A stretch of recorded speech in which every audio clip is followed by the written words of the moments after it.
We're going to be doing a special podcast episode of the Impact Us All Business Podcast here at HIALI, Long Island. And we got some exciting people to interview today, right? Yeah, we got some of the best, and we are going to highlight them and ideally benefit the rest of you who are listening in your business, and you're creating your impact. Yeah, and so impact is such a powerful thing. And what I think, and you've probably heard me say this many times, small businesses really don't understand the power that they have. And today we want to tap into bigger organizations that can help shed light on how that impact can be utilized. It's important to us that we make sure that we're not just impacting the bottom line, but we're impacting our communities, families, everyone out there. So today's going to be a lot of fun in highlighting other folks that are doing the same. All right, so this is a special edition of the Impact Us All podcast, and we're going to be doing quite a few more of these as we travel throughout the country and around the world and bring you impact from those that care and want you to make an impact as well. Welcome to Impact Us All, the business podcast for making substantial change. I'm your host, Jimmy Newson, the Impact Influencer. Join me as I explore the stories, strategies, and insights of entrepreneurs, industry experts, and national and global brands that care. We focus on the initiatives that make a significant difference in communities around the world and bring you innovative techniques for overcoming challenges and barriers in your business journey. This is a place for real-world lessons, actionable advice, and inspiring insights to help you elevate your unique selling proposition for professional and personal growth. Stay tuned as we dive into this week's impactful strategies. Let's move forward together, because together we can impact us all. In today's special edition episode, I am joined by Brett Knopf of Knopf Knows Solutions as we interview an amazing group of business owners and well-established brands at the 36th Annual HIALI Trade Show and Conference in partnership with Sands, New York, hosted at Suffolk County Community College. Hey guys, Jimmy Newson here, the Impact Influencer, and today I have someone very special to talk to you today about impact. Her name is Terry. She's the president of HIALI. And so Terry, first of all, thank you for agreeing to be on the podcast. Thank you. Thank you. Very excited that you're here. Thank you. So my first question, before we get into impact, tell me a little bit about you, in about 30 seconds about you, about the organization. Sure. So let me start with the organization. So the HIALI is one of the recognized voices for Long Island business, a powerful force in regional and economic development. Mm-hmm. And we really advocate for the Long Island Innovation Park at Hauppauge. It is the largest in the Northeast, only second behind Silicon Valley. So there's about 55,000 employees, 1,300 companies, economic output of about $13 billion. So it's a major economic engine. Mm-hmm. And as you walk the floor today, you'll see many companies outside the park and inside the park. So that's really why we're here today. I've been with them for 20 years, mm-hmm. And it's been a great ride, I have to tell you, because I'm really proud that the HIALI really has its heart in the Long Island business community. Mm-hmm. That's really important for us, and we're working hard on economic development. Yep. So one of the things you'll see this afternoon at our executive luncheon is we'll be highlighting things like Midway Crossing and Shoregate and Station Yards and Sands, New York, who's a title sponsor of ours, mm-hmm. because it's so critical that we get that live, work, play. Yep.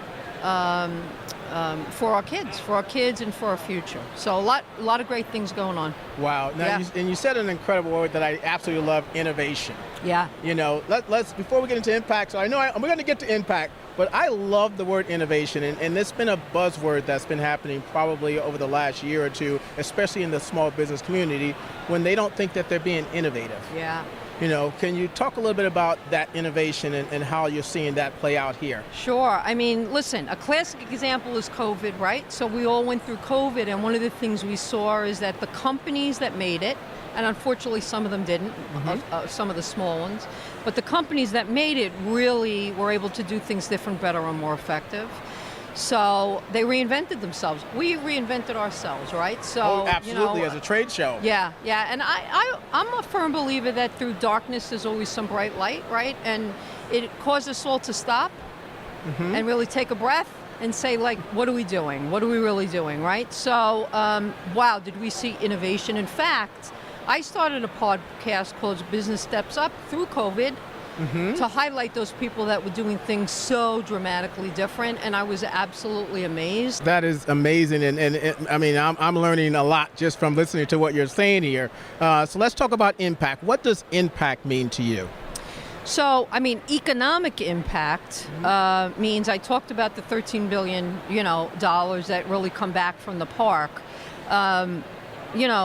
One of the things about Long Island that's unique to Long Island is 58% of our industries are called tradable sectors. So what that means is they bring monies in from outside of Long Island into Long Island. So they help the hair salons and the nail salons and the downtowns.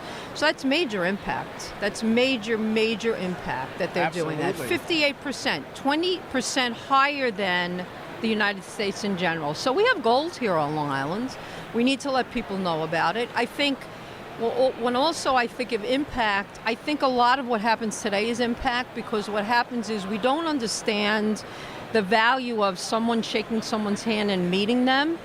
So I will tell you that many years ago, in my past life, I worked for Dale Carnegie Training, and they have a booth today, and they have had a booth for many years. A gentleman walked up to our booth right here at the show. He was the SVP of Computer Associates at the time. And from that interaction, several months later, we got the largest global contract Dale Carnegie Training has ever had. So does that happen to everybody? No. But it can happen, and it's all about making connections. So that's another way, we impact, really. Absolutely. And do you see, when we talk about that form of impact, because I love that relationship as impact, do you see any struggles with small businesses in trying to understand that they need to be in that relationship mind? Yeah, I mean, I think they do it better than they used to. I'm going to go back to COVID. So much happened, and we did so many studies through COVID that told us people really got it, right? Listen, customer service is key. You can have a great product, you can have some good people that are on staff, but if you don't have the right customer service, it doesn't matter. It means absolutely nothing. It really means absolutely nothing. So we've done surveys that have told us when someone likes customer service and likes a product, they will tell 8 to 10 new people, right? When they don't, they will tell anywhere from 25 to 50 people, right? So when we know it, right? We have a bad meal, we tell our friends, we have a bad experience. So customer service is absolutely key. I think probably more people get it now than they ever did before because they have to. All right, here we go. We're back again, continuing the impact story, continuing the impact narrative. I have Edward, who is the president of Suffolk Community College. Right? You got that right? I got it right? I'm getting good at this, ladies and gentlemen. And then, of course, I have Carol. And your title? I am the Chief of Staff to the President of Suffolk County Community College and the Associate Vice President for Workforce Development. Very official. I love it. And so I'm excited to talk. Because when we think about that intersection of small business and education, higher learning, sometimes I think there can be a little friction. And so at this point, I'm pretty sure you guys are doing some really great and innovative things. So before we get into it, tell us a little bit about the college, tell us a little bit about yourselves as well, and then we'll get into this impact strategy. Sure. Thanks, Jimmy. Sure. As a community college, our mission is to lift up the community. And so whether it is through the traditional first 2 years of university education, arts and sciences classes, whatever it is, English, math, social sciences, more students begin their careers into the SUNY system at Suffolk than at any other college on Long Island. Wow. We have about 21,000 students right now at Suffolk. We're the largest community college in the SUNY system. And then in addition, we have a comprehensive array of career-facing programs. So whether it's nursing, whether it's automotive technology, engineering, IT, construction management, whether it's a short-term certificate or a 2-year degree, as a community college, we try to meet employers where they are, we try to meet business where they are, whether it's a large employer like a hospital or a mom and pop business that's just developing and just coming out of the ground, we try to leverage education for the benefit of the business community. Love it, love it. And Carol? Well, as Ed said, we definitely have a lot of opportunity. The area that I oversee, which is workforce development, offers a lot of non-credit programs. So for people who are looking either to gain a new skill from a continuing education, we have a host of different programs. We also have in our Entrepreneurial Assistance Center, we help people learn how to start their own business, how to gain skills, whether it's in technology and to learn things to assist them in their business. And the nice part is that we have a lot of programs where we have funding from various sources that can allow people to take those programs for free. Wow, lovely. So in both of your positions, I'm assuming, let's get into impact. So each one of you probably look at impact slightly different. I guess it depends on what your objectives are. So how do you look at impact on behalf of the college? I guess I'd say that our mission is to be the education partner of choice for all Suffolk County families, for all Suffolk County businesses, for all Suffolk County communities. So whether we're talking about, again, a traditional student who's looking for the first 2 years of college education, whether we're talking about a non-traditional student who's in the middle of their career, needs to take some classes part-time, maybe to get their first job, maybe to move up in their job. We measure impact in a lot of ways. That's part of our mission as a college. And again, as a community college, we're open access. No one is turned away.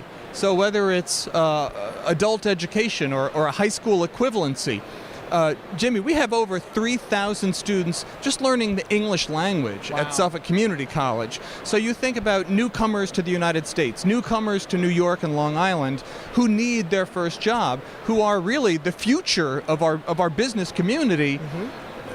We provide more English language training than anyone else on Long Island, and we're happy to do that because it's part of our mission and it's part of the way that we make that impact in the community. I absolutely love that. I love that. And what about yourself? I mean, our mission is the same, so I think that we focus on impact in the same way. But one of the areas that we also work on is with corporate partners. We can provide specific corporate training to businesses here on Long Island, whether they're small or large, that help them to train their workforce. So we help upskill workers that are currently on board, or if they're looking to introduce new skills, that's something that we can customize as well. And again, we have ways to provide funding to help businesses. So sometimes a small business can come to us and want to provide some incentives for their employees. We can do a customized program that helps the employees feel like they're, gaining new skills and new knowledge, and help them stay employed with the employer. So it works on both ends. So we work with individuals, but we also work with corporations to ensure that they're sustainable and doing very well. Wow. And so I think the impact that I'm pulling here is impact through education, and with that being said, we take a look back a few years and we had a lot of disruption going on, and I know that disrupted you a bit.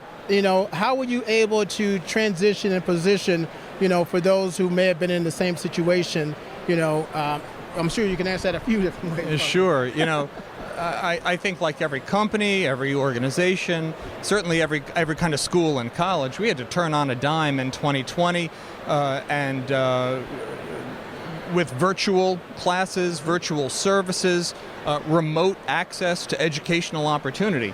And you know what? We learned a lot from that, actually. We learned a lot about how we can be more flexible, how we can kind of open those doors wider to create more contact points for business, more contact points for students. And a lot of the practices that we began in response to COVID, we've simply continued. So whether a student wants to talk to an advisor, whether a company is looking for, as Carol said, a customized training solution, well, now we can deliver a customized training solution online, if that's what the company is looking for. Absolutely. So because so much of our mission is about access, part of the impact that we create is by connecting the dots between access to educational opportunity. What is that? That's access to economic opportunity. Okay. So in terms of the way that education leads to empowerment, that's really what we're about as a community college. Wow. Do you want to add anything to that? No, I think that's perfect. And I love the way you said that, because I think, as I see businesses opening back up and things that started to relax a bit, everybody, for some reason, a lot of small businesses wanted to start to go back to the way things were. And I'm like, no, it's actually, you prepared yourself to be more nimble.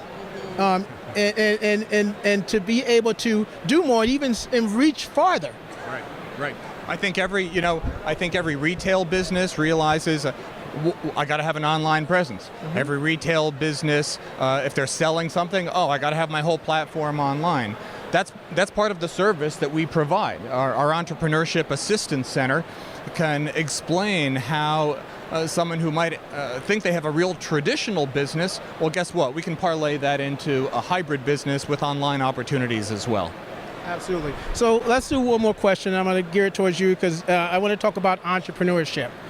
Talk to me about entrepreneurship and how you're able to work with these entrepreneurs, whether, because they're a lot different than your businesses, right? So talk to me a little bit about what that looks like. How do they engage you? As Dr. Donahue said, our online courses, and then there's portions where they would come into our center.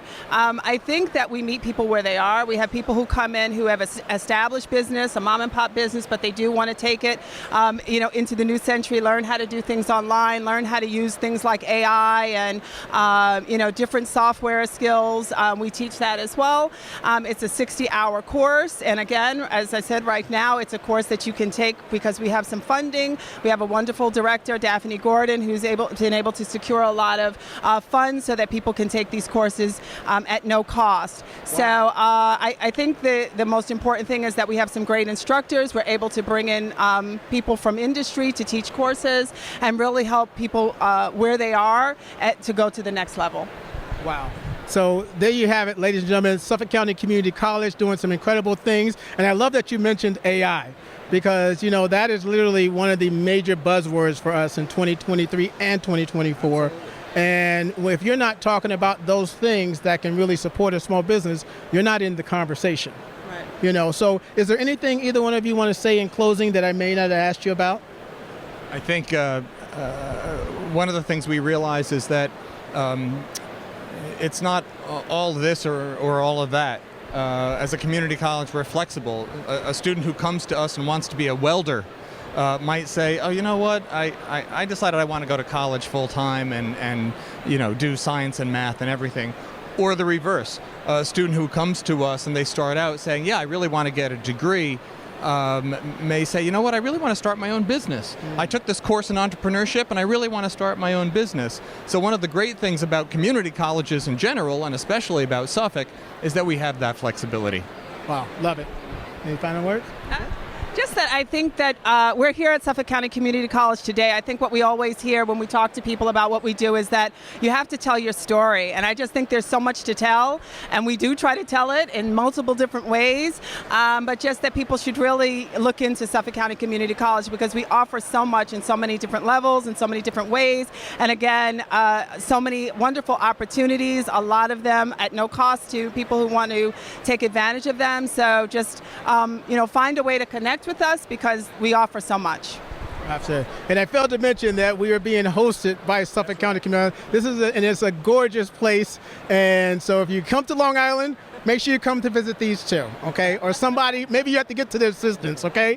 My name is Jimmy Newson on behalf of Edward and Carol in Suffolk County Community College. Continue to make that impact. We hope you got a lot from here. We will have links under the video to some things that you can access that we mentioned here in this interview, and keep being blah blah blah. Keep being cool, and keep growing those businesses. And we'll see you in our next interview. All right, everyone. I got a doozy for you here. This is going to be amazing. We have Tracy at Sands. And we're going to talk about impact because, of course, that's why we're here. First of all, I want to thank you from the bottom of my heart. I just feel like I love her so much, okay, for agreeing to be here. And two, let's talk about, before we get into impact, tell me a little bit about you and the SANS organization. Sure. So I am so grateful to be part of the SANS New York team. Mm-hmm. So I'm the Senior Vice President for Corporate and Social Responsibility. And this is a company that we are looking to bring an integrated resort in Nassau County. Okay. And we are so committed to local businesses that it is our goal to connect with the businesses, the organizations, and the community right now. Wow. So with that being said, what type of impact does Sands, you personally, bring to the community, to small businesses? What is that impact? How do you define that? Well, in terms of impact, we are committed to source 75% of goods and services locally. Wow. So that means laundry, it's food and beverage, it's accounting services, it's media services. You know, we don't bake our own cookies, we don't bake our own bread. You know, so we understand that when large corporations come into the community, they have an impact. And we want to ensure that our impact is positive, and it also lifts up not just our company, but all of the businesses that do business with us. Wow. And so, and that's amazing, and I love that. And so when we talk about that 75%, how do you either get the word out that so they can know that they have this opportunity, and then what could be that process, or what is that process? Right. So we need people like you. We need influencers, quite frankly, because it is enough for us to say it. We need other people to be saying it. We want people to register with us on the sandsnewyork.com website and tell us more about their businesses. We have procurement team professionals here today, and we are partnering with the HIA trade show now. So when we win, because it is a competition, we will not know until next year when we are able to start building. But we're still 2-3 years away. Okay. So it is showing our commitment now because we are on the ground, partnering, trying to create relationships and building upon those relationships now so that we can ensure that our businesses here on Long Island know that we are the real deal. Wow. So when you're looking to create these partnerships, what characteristics are you looking for from the businesses that you bring in and you look to collaborate with? Well, in terms of, there's table stakes of integrity, right? But what we are committed to do is to let business know now what it is that they need. Because a lot of our local businesses, they're just grinding, they're just trying to make sure that they are getting the word out about their products and services. But there are certain things that they have to do. So we want to make sure that we're working with them now so that they have time to get all of the things that they need. And it's not going to be a downside, right? Because the more that we can partner and tell them what it is that they need, the more that they will be able to get businesses throughout Long Island. Sure. Right? So it's really about connection, and it's about creating the relationship, and we are here to do that. We want to make sure that we're also uplifting the philanthropic community, as well. It's because I am a recovering elected official. Okay. I understand bad companies and good companies. This is a good company.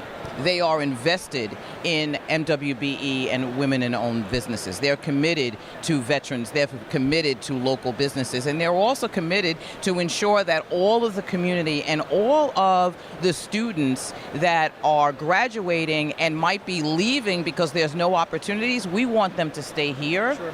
And because we're going to create really good paying jobs. We're talking about jobs that are in such a way that they will be able to sustain their family, right? We're creating businesses and opportunities and employment for people so that they can stay here.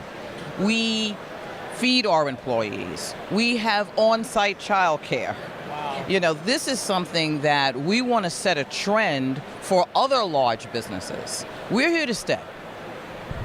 And I like that, impact as a trend as an impact strategy, And you kind of answered my question a bit, but I'm going to ask it again that I was going to ask, meaning as far as sometimes when you give a small business an opportunity, they don't know what to do with it. Yes.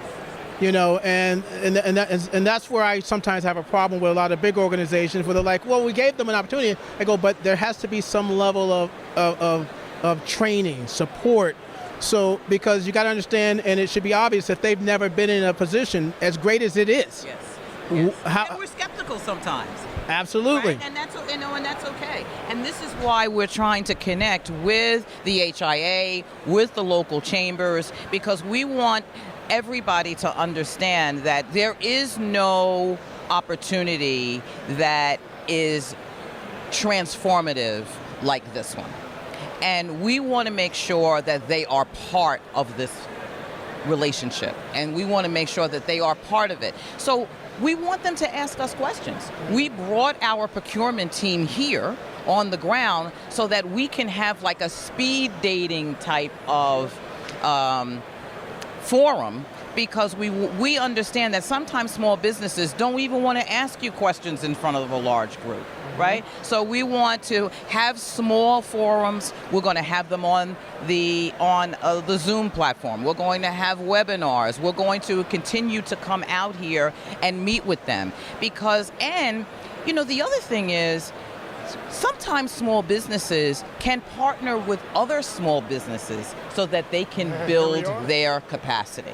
Absolutely. Right? It's about capacity building. So some small businesses may stay away because they may think that they won't be able to have the capacity to partner with us. Okay. But that's why we want to say, no, don't stay away, join us, and maybe you may find someone that you would normally think is your competitor, but they could be your strategic partner, right? Goodness. And instead of having, absolutely. So for example, right, printers.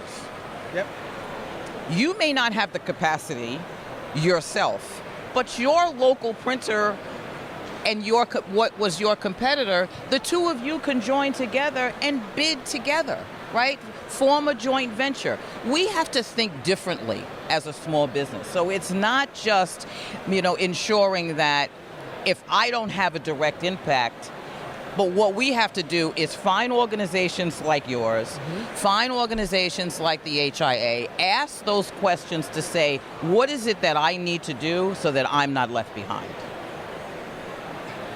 There was so much there, but I have to give the microphone over to Brett because just take it. All right. Well, honestly, we're laughing a lot because you're speaking our language. We have these discussions on a regular basis, and it's how we came together. The collaboration is such an integral part of things. So let me ask you, within that collaborative effort, what's the overarching mission and vision you have for the impact that SANS is going to have over maybe not even just this generation, but multi-generations, if I'm hearing what you're saying? Right, so, we have a track record, right? This is not new to us. So SANS New York has spent billions of dollars throughout the world. And we want to ensure that that money and that opportunity stays here on Long Island, sure. Right? And, the goal is that when we grow, small businesses grow as well. We are committed to environmental sustainability. We are committed to youth engagement. We have a track record to ensure that we are partnering with organizations that are trying to uplift the underserved community. Sure. So we understand, and I in particularly, because I am a Long Islander and I have been here, all my life, I understand the needs of the community, and SANS New York is committed to impacting those needs. Wow. Well, unfortunately, we're going to have to end this, but we're going to have to continue talking. We should. And this is going to be amazing. So in closing, is there any final thing that we may not have asked you that you might want to say to everyone listening? What I want to just reiterate is go up on the sansnewyork.com, register your business.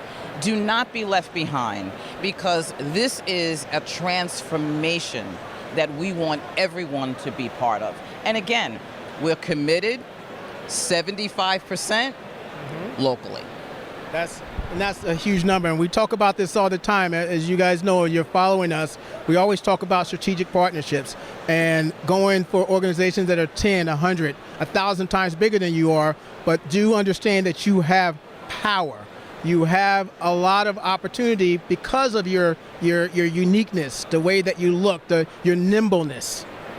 So connect with Tracy, connect with Sands New York. On behalf of myself, Tracy, and of course, my main man, Brett here, we're going to continue to bring you those impact stories. We're going to continue to find those opportunities and bring them to you. And now it's up to you. Just like Tracy said, don't sit on the sideline. Do it. You can do it. John, thanks for joining us. The first question I have for you is, just 30 seconds. Tell us a little bit about your company, what you all do. Right. So I'm here on behalf of Orbic. Orbic is a company that's been in the industrial park here in Hauppauge for a number of years, refurbishing cell phones. We work with Verizon. But what we're doing, what's exciting, is our new venture. We are bringing advanced manufacturing from Asia, where we currently make our Chromebooks and laptops and computer hardware, and we're going to manufacture it here on Long Island. We are going to be the advanced manufacturing technology for the future here in New York and for America, and we're really excited about it. We're going to create about 1,000 jobs over the next 5 years. We're building at our plant right now, and so by early next year, you're going to see Orbic Chromebooks and laptops coming off our assembly lines, and we'll be the American-made hardware that you don't see anywhere else in the country, made here in New York, on Long Island, in America. Terrific. So 1,000 jobs in 5 years. Obviously, there's impact to be had just in that alone, but overarching theme here is impact. How does your company impact the community, your team members, your clients at large? So there's a couple of ways. First of all, what we're doing is we're changing the culture of manufacturing in America. We are at a time where people want to buy American, they want to see products made in America. We've seen the supply chain come to a halt during COVID. We know, our country knows intrinsically that we need to be able to develop those supplies here in America. And so the impact that we're going to have on a macro level is if there is some other situation in our country where we can't get our computers or our chips, we're building billions of dollars worth of chips in Syracuse, we're going to be part of that supply chain. We're going to make the hardware that people need every day. Again, their Chromebooks, their laptops, their watches, and we're going to make that here. So we're going to be able to do that for people and give people confidence that they can buy American and do it and get the product when they need it. Of course, as you manufacture, as we create these jobs, there's a multiplier effect. When we create 750, 1,000, 1,500 jobs here in America, here on Long Island, they're going to be high-paying jobs. They're careers. We're giving people an opportunity to develop their careers here on Long Island using our very educated workforce to be part of advanced manufacturing here on Long Island. Those jobs will help families grow, they'll help careers, and so that's very exciting. And then we're also just developing Long Island as a center, as a technology hub. And so we become a destination. This is a region that really has an incredible opportunity for a workforce. We have an economic engine at our beck and call here with just the amount of people that live here, 3 million people in Nassau and Suffolk County. And so to create and to further this dynamism here, the approach to manufacturing here in America is very excited, especially because we're here on Long Island. You are local to Long Island yourself and the company itself? Yeah, so I live in Long Island. The company is based here in the industrial park in the Innovation Park in Hauppauge. We have 4 buildings. 3 of them are in the industrial park here in the Innovation Park, 1 in Islip. And so, again, we're a local company, building locally for to spread our product throughout this country and throughout the world. I love that. Where did that vision come from? Why is this so important to you to make this type of impact? Not just for the local Long Island community, but sounds like nationwide, ultimately. You know, it really comes from the CEO, Mike Narula and Ashima Narula.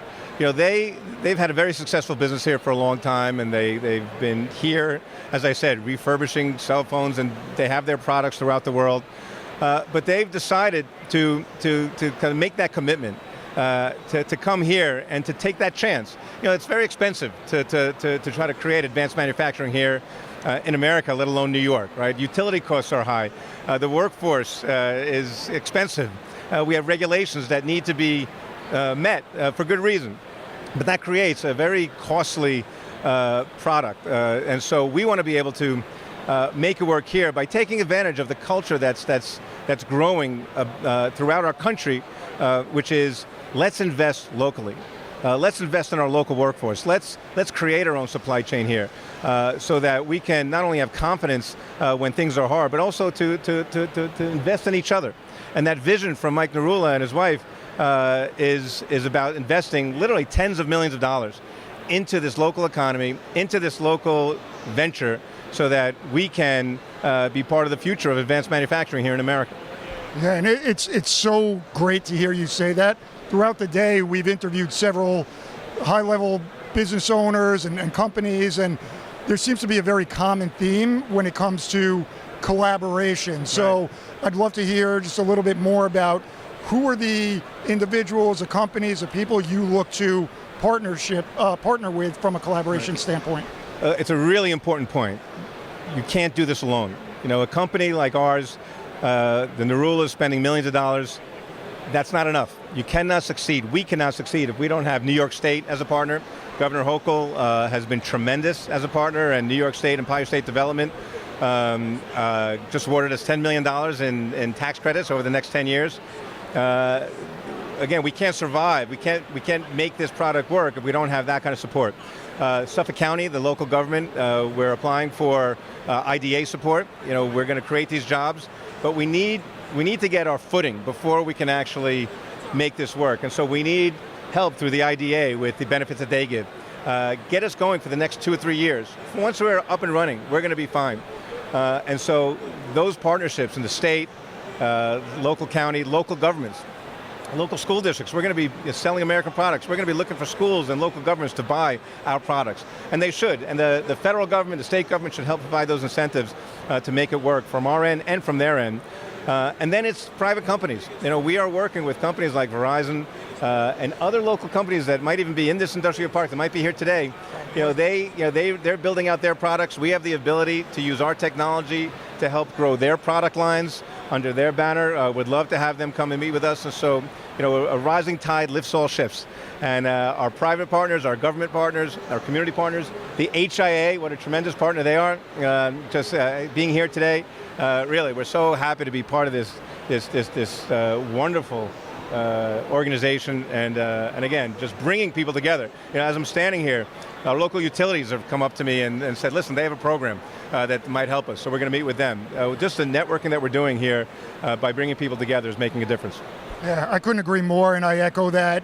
Rising tide lifts all ships.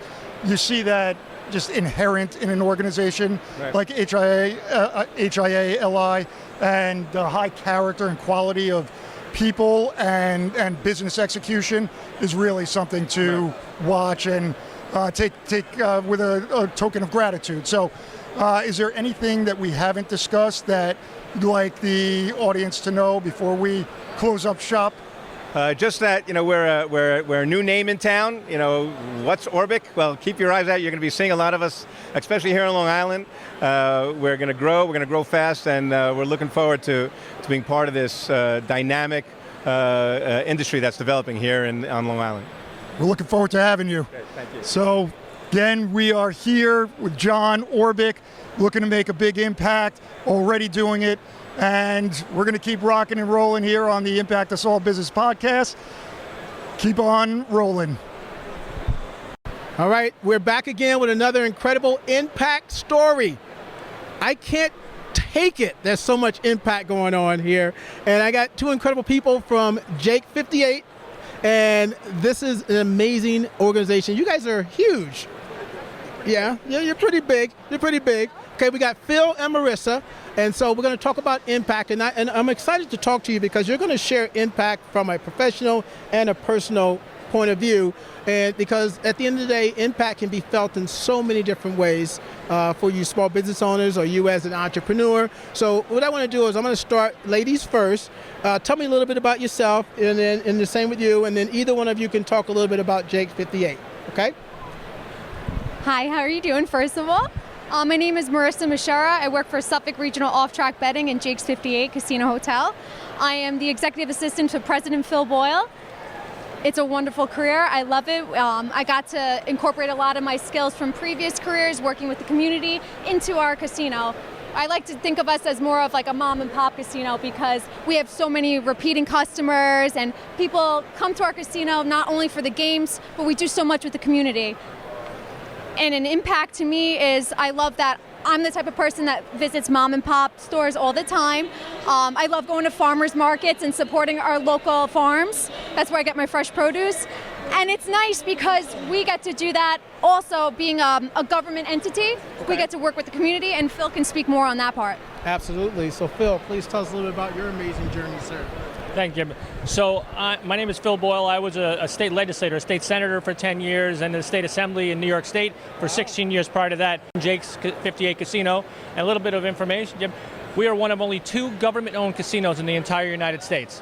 Wow. Every other casino, the hundreds of thousands of them, are either privately owned, Sands, Caesars, all the big ones, and then the tribal, of course, all over the country. Sure. But our profits as a public benefit corporation all go to New York State Education Department and to Suffolk County. All the profits we get out of Jake's 58 Casino. A lot of people don't know that. As for the small business impact, and it's a huge, huge thing, it's a positive thing.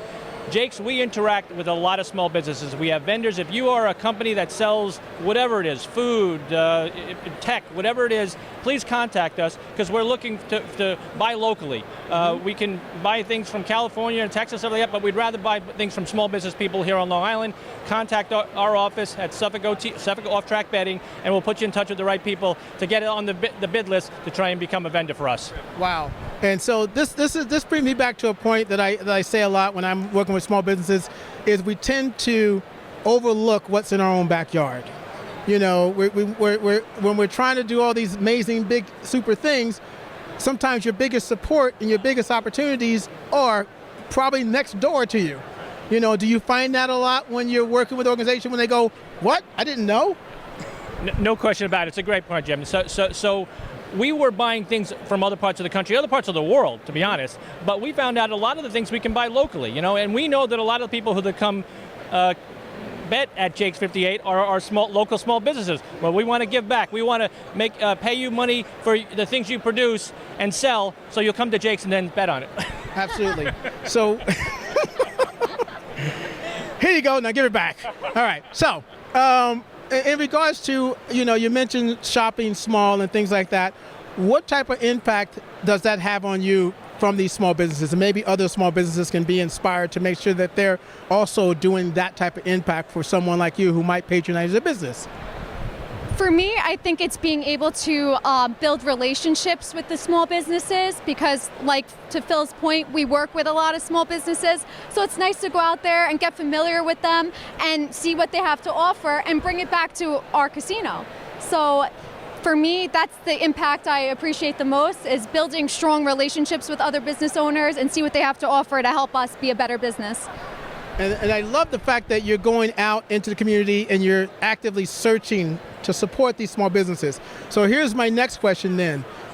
I see a lot of programs out there that support small businesses, but the one thing I sometimes see that is lacking in the programs is the ability to upgrade that entrepreneur, that small business, to actually effectively utilize that opportunity.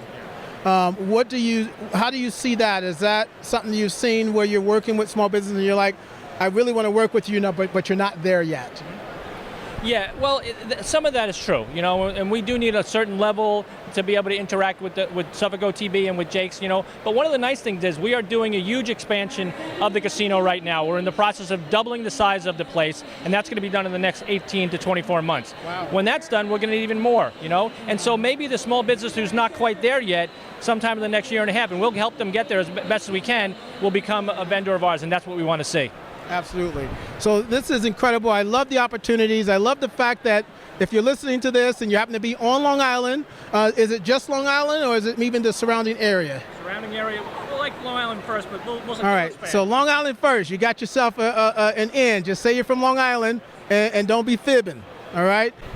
All right, keeping it going. Right now I'm going to put on my data hat because I love data. I love anything to do with data and market research and all of these incredible things. And I just happened to be walking through the LI trade show, and I saw Bruce, and Bruce is with the Bureau of Labor Statistics. So I'm like, ooh, I got to see what this guy's got to say about impact and impact strategies for small businesses and how they would leverage this type of data to, build their business and move forward. So before we get into impact, tell us a little bit about you and about the Bureau.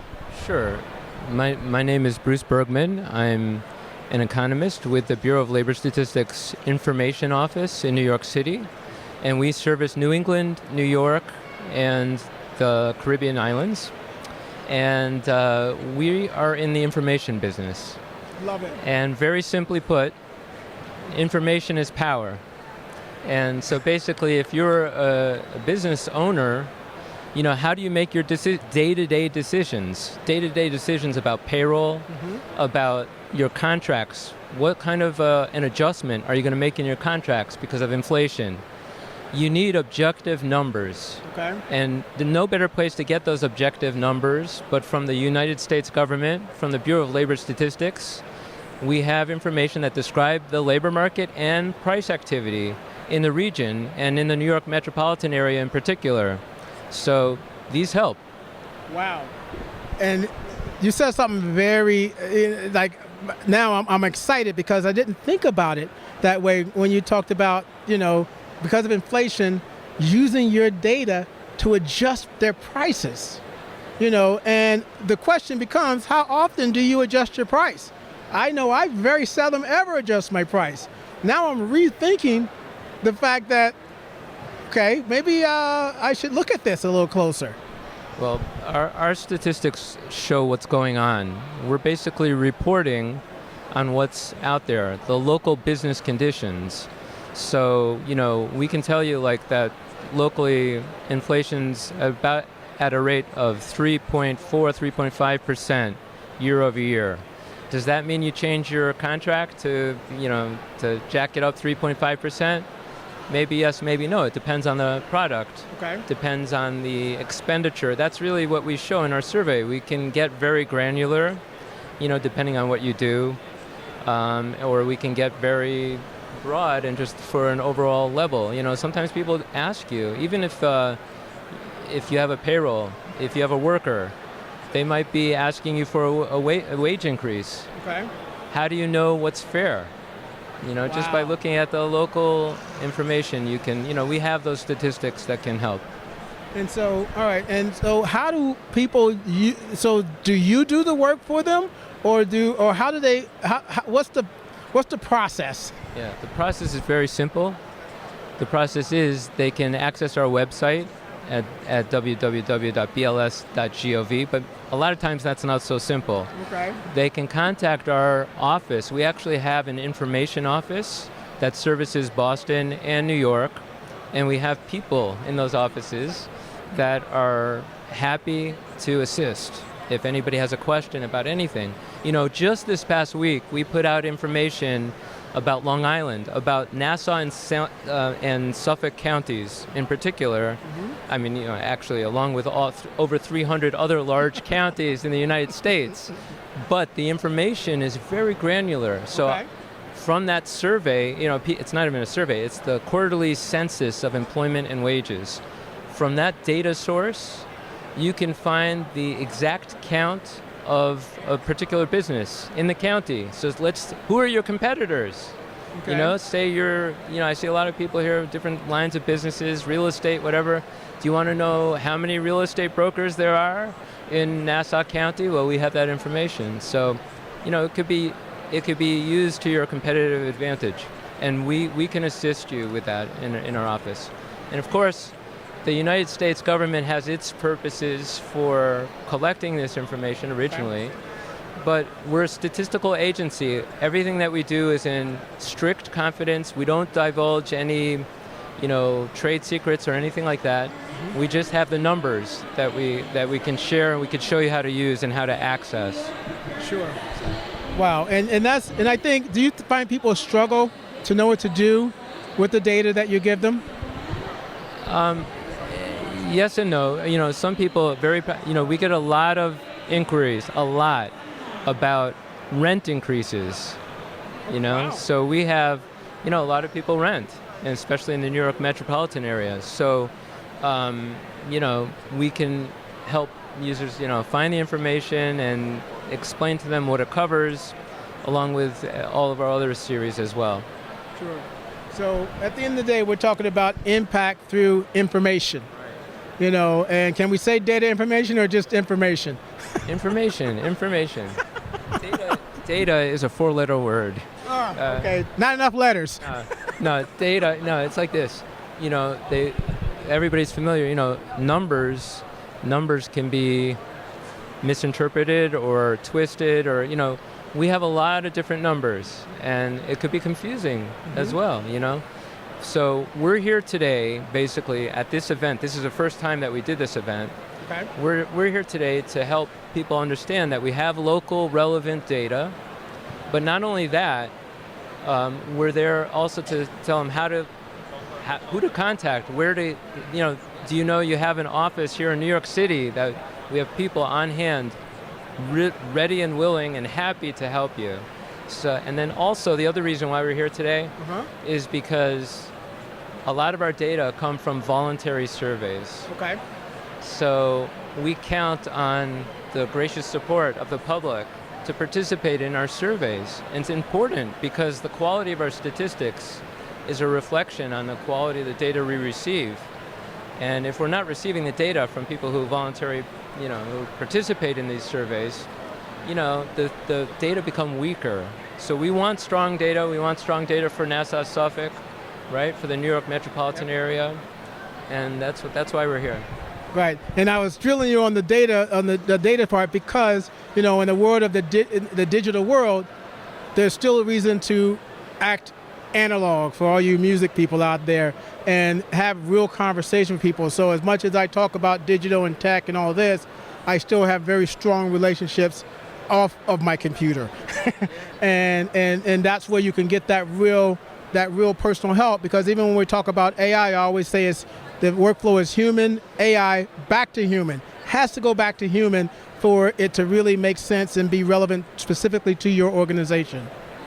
There's something else that, our data, when people, if you're finding a new client or dealing with talking with other people, you want to make an impact, quote data, cite data, because that adds authority to what you're presenting, and it also, it frames the discussion. So, that's why I say, if people, I said, information is power. It is power, and so I'm happy to share it. Well, I truly appreciate you sharing today. Ladies and gentlemen, I hope you enjoyed this conversation. I truly did. Bruce at Bureau of Labor Statistics, continue to do what you need to do. Get yourself educated. Make sure you're focusing on your business strategy. Leverage resources that can give you the information you truly need to make those incredibly important decisions. I love the way that you were talking about, from our very beginning of the conversation, leveraging it from, not only just, you mentioned pricing, but also in regards to hiring and even determining a raise. If you can leverage data, it takes a lot of pressure off of you. So again, I appreciate it. Continue to watch. We have a lot more interviews coming up here at the HIALI, and we're here just doing the thing, and we hope you are too. All right, here we go. Continuing our impact strategies, our impact stories. I have Declan here from St. Catherine of Siena Hospital in Smithtown, Long Island. We're part of Catholic Health Services Long Island. We're one of the 6 hospitals that make up the Catholic Health Services network of hospitals. We also have 3 nursing homes, long-term care facilities, hospice, home care, and a broad network of physicians, both primary care and subspecialists across Long Island. So we're the 3rd largest employer on Long Island with 16,000 employees. Wow. Maybe not a fact that many know. And St. Catherine's is a licensed 296-bed hospital located in Smithtown. We provide acute care medical services, emergency services, surgical services, bariatrics, robotics, stroke program, cardiovascular, vascular surgery, orthopedics, breast surgery, and advanced imaging, as well as dialysis and wound care centers. So that's quite a mouthful as to what we provide. I'm so happy I did not have to say all of that. So, it's obvious that you are all about impact, So before we get into how that plays out with the hospital, what does impact mean to you? Me as a person, impact is basically making a difference. So we find a scenario situation, realizing how we can impact the well-being of others, the health of others, the health of our communities, impact in cases of emergencies, impact at the time most recently in the past few years during the pandemic, significant impact to the comfort, availability of services that our communities felt to have our hospitals prepared and available for that. But impact to me means making a difference and improving services to meet the needs of the communities and the industry partners we have in the community. Sure. So in your situation, you're in charge, or you oversee a lot of people, and so how do you make sure that everybody under you is also trying to doing the best they can to make an impact for the community? Well, it's a teamwork. I don't have any relationship. It's above and beyond. We all have roles. My role is as the leader for a large team at St. Catharines, about 1,600 employees currently, and having each team member feel that they're contributing to making that impact to what we deliver, a quality, safe healthcare environment, advancing clinical programs to match and meet the needs of the communities that we're serving, having, as I said, engaged employees and employees engaged in that purpose is really my role, and that's the leadership role, and it's an honor to be able to perform that role here at St. Catharines. Sure. Now, can you share with us an impact story, or something that you've done that had a major impact in the community that you were very proud of? I think most recently the advancement and expansion of our St. Francis Heart Center program by including interventional cardiologists practicing in Smithtown at St. Catharines from part of the St. Francis team has made a significant impact. Expansion of our chest pain unit in the hospital, awareness about that chest pain unit to our community. Chest pain been an indicator of, unfortunately, risk and symptom of a risk that a patient could have around cardiac disease. Mm-hmm. So expansion of those services. Currently, we're expanding our emergency department, triage area, and treatment bays. We expect to open our newly renovated space in our emergency department June 16th of this year or before. So this is a significant impact also to our community. And I'm quite proud of our hospital, our leadership team, and our clinical team on how we've developed these programs recently. Well, those sound like absolutely amazing programs. How much goes into doing? I'm sure. I know this is a loaded question. How much goes into the planning of these type of strategies? Well, quite a lot. Assessing the needs of the community, realizing, of course, our abilities to utilize our resources, partnering with our clinical teams to know that we're matching our clinical teams' preparedness and to the advancement of these programs. Mm-hmm. We have a good partnership with the St. Francis Heart Center as part of our Catholic Health Services team. We have very strong participation with our clinical leadership in the emergency department around the renovation, as well as the nurses and everybody who works in the space. So really involving all of the team in the advancement of programs, in the development of space and capital projects, as we call them, is key to the success, and matching and also our community. If we can realize the community needs, and we've heard it quite frequently, a different emergency department service for our town, we're working to provide that. This is the first stage. We have plans down the road for further expansion, including surgical services, as well as a larger emergency department at St. Catharines for the community. We listen to our community, we listen to our physicians, we listen to our employees, and then we allow input, and we take the projects forward that way. Absolutely. So I have one more question for you. So we're here at the HIA-LI, so of course this is in support of small businesses. So how does that play, what role does that play in your organization? Well, it's key, and we're more recently expanding and developing our relationship with HIA. We have our 500 Comac Road primary care surgical subspecialty imaging facility right next door to the campus, and we are expanding our hours, currently expanding hours for primary care to provide access to quality healthcare services provided by St. Catherine's and Catholic Health Services at 500 Comac Roads. And we're looking forward to broadening that partnership. Again, listening to our partners, listening to the HIA leadership, listening to the employees, the industry leaders as to how well we're doing, how we need to mold and tailor our services to match the needs of the patients. At the core of everything, the patients are the most important.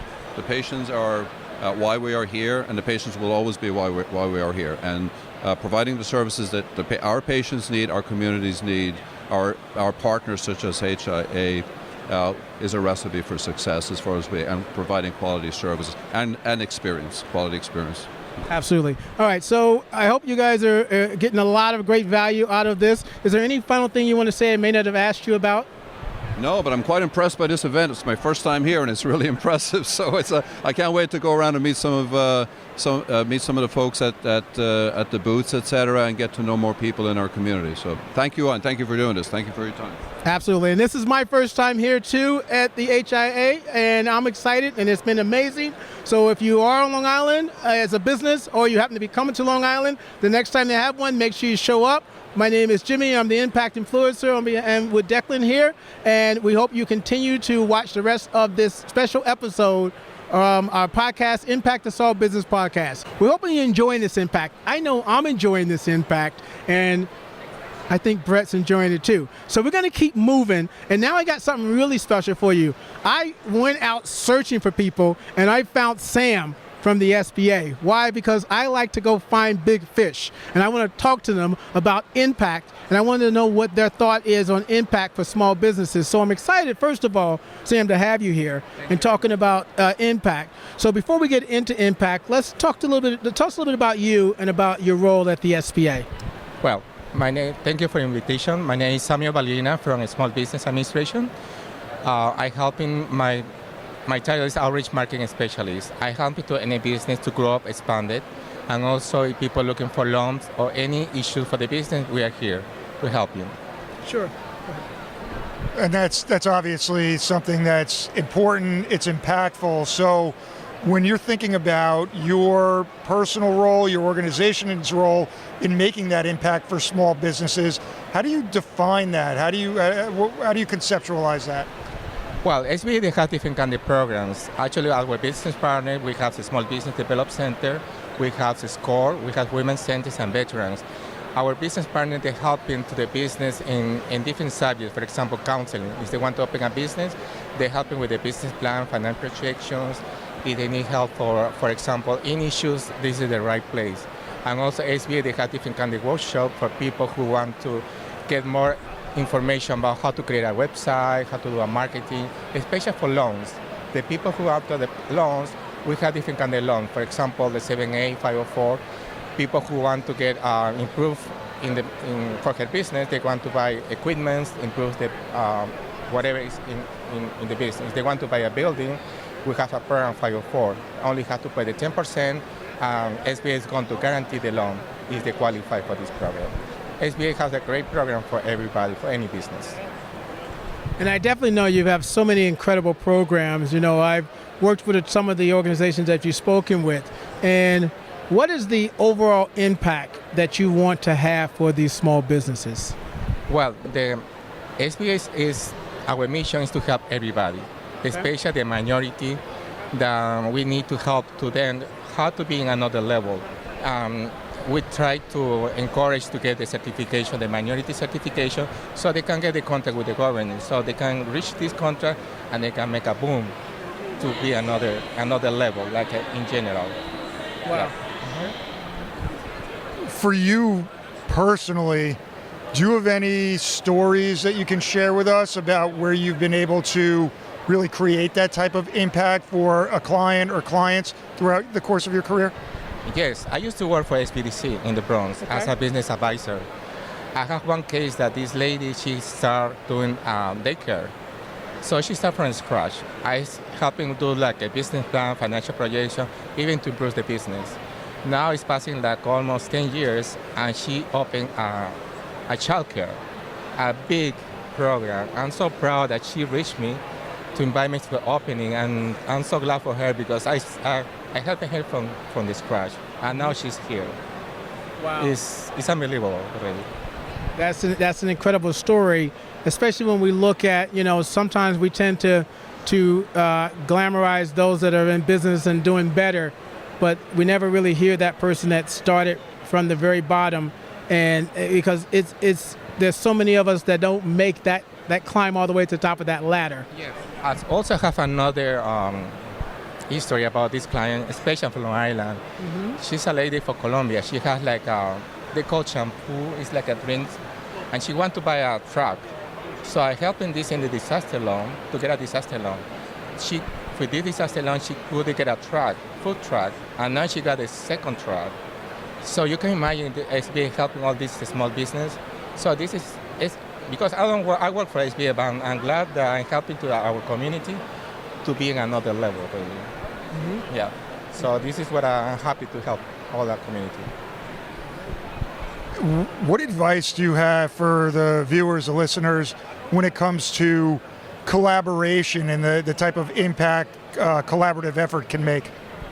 Well, the more important is just try to reach any organization, but especially SBA.gov. They have different kind of trainings. If you reach us, we are going to help you for any subject. We are going to take from the hands to another level, really. So this is the best option that any business they want to grow. Just try to reach SBA.gov, and we're going to help. Beautiful. So there you have it, ladies and gentlemen, the SBA giving you their intake on working with you, making impact, and sharing even some incredible stories of two incredible individuals that took it from the ground up. I have one final question. When these two individuals you worked with, you took it from the ground up, sometimes it can be hard to keep someone on the path. Was there a process there? Was there any magic sauce that helped both of them stay on focus, or something that stood out that you were like, okay? Well, it's not magic. The only thing is that people, they have to be organized in everything, to be clear in his taxes, the income, anything related about business. So if they have everything clear, they can apply for any program that for SBA has. Especially for them, they want to get the certification of minority. It's a good program that people they can take and they be another level, really. And this is the best advice I can give you to them. Love it. So there you have it, ladies and gentlemen. We are ready to continue more impact stories. On behalf of myself, on behalf of my best buddy, Brett in here, and of course Sam of the SBA, we really appreciate you taking your time out today. We'll have some links on there for the SBA. If you don't know what it is, we'll make it easy for you, and we'll continue to bring you more impact stories. Continuing to make impact. I can't take it. You know why I can't take it? Because this guy standing right next to me. It's Rich from Sandler, and we're going to talk about impact. We're going to talk about what Rich is doing. We're going to talk about Sandler. And of course, I'm joined by the incredible Brett Knopf, who is my partner in crime for this episode, this podcast. So first of all, Rich, tell us a little bit about you in about 30 seconds and about your organization. Sure, you bet. Rich Isaac from Sandler. We're a worldwide sales, training, coaching, and consulting company. We work with companies large and small and individuals to help them become more effective at business development. Ooh, business development. Now that's something that we can unpack a little bit. You bet. Okay. Well, why don't we start there then? Sure. From a business development standpoint, yes. How do you typically make an impact with your clients, with your team members, the community at large? Sure. Well, one of the things I'm really pleased about in the work we do is the word impact applies directly, because so many things that people might invest in, it's hard to see the actual return on investment. But what we're helping people do is understand how to more effectively sell their products and services. And by definition, it's completely attributable.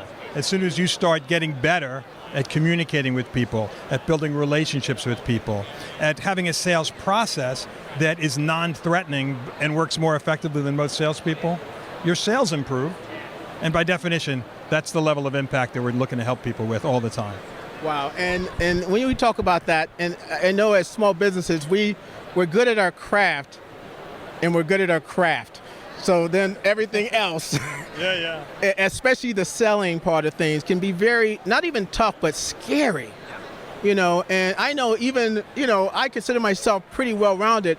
I'm still nervous when it comes to selling. And I almost like that whole side where you're building a relationship because it just seems easier. Yeah, you bet. You know, one of the things that I find is that so many people have a product or service to sell, but as you said, they're experts in their product and service. But the idea of selling to people, the idea of convincing someone to buy, there's a psychological barrier both for the salesperson or the business developer or the business owner and the prospective client on the other side. Nobody wants to be sold.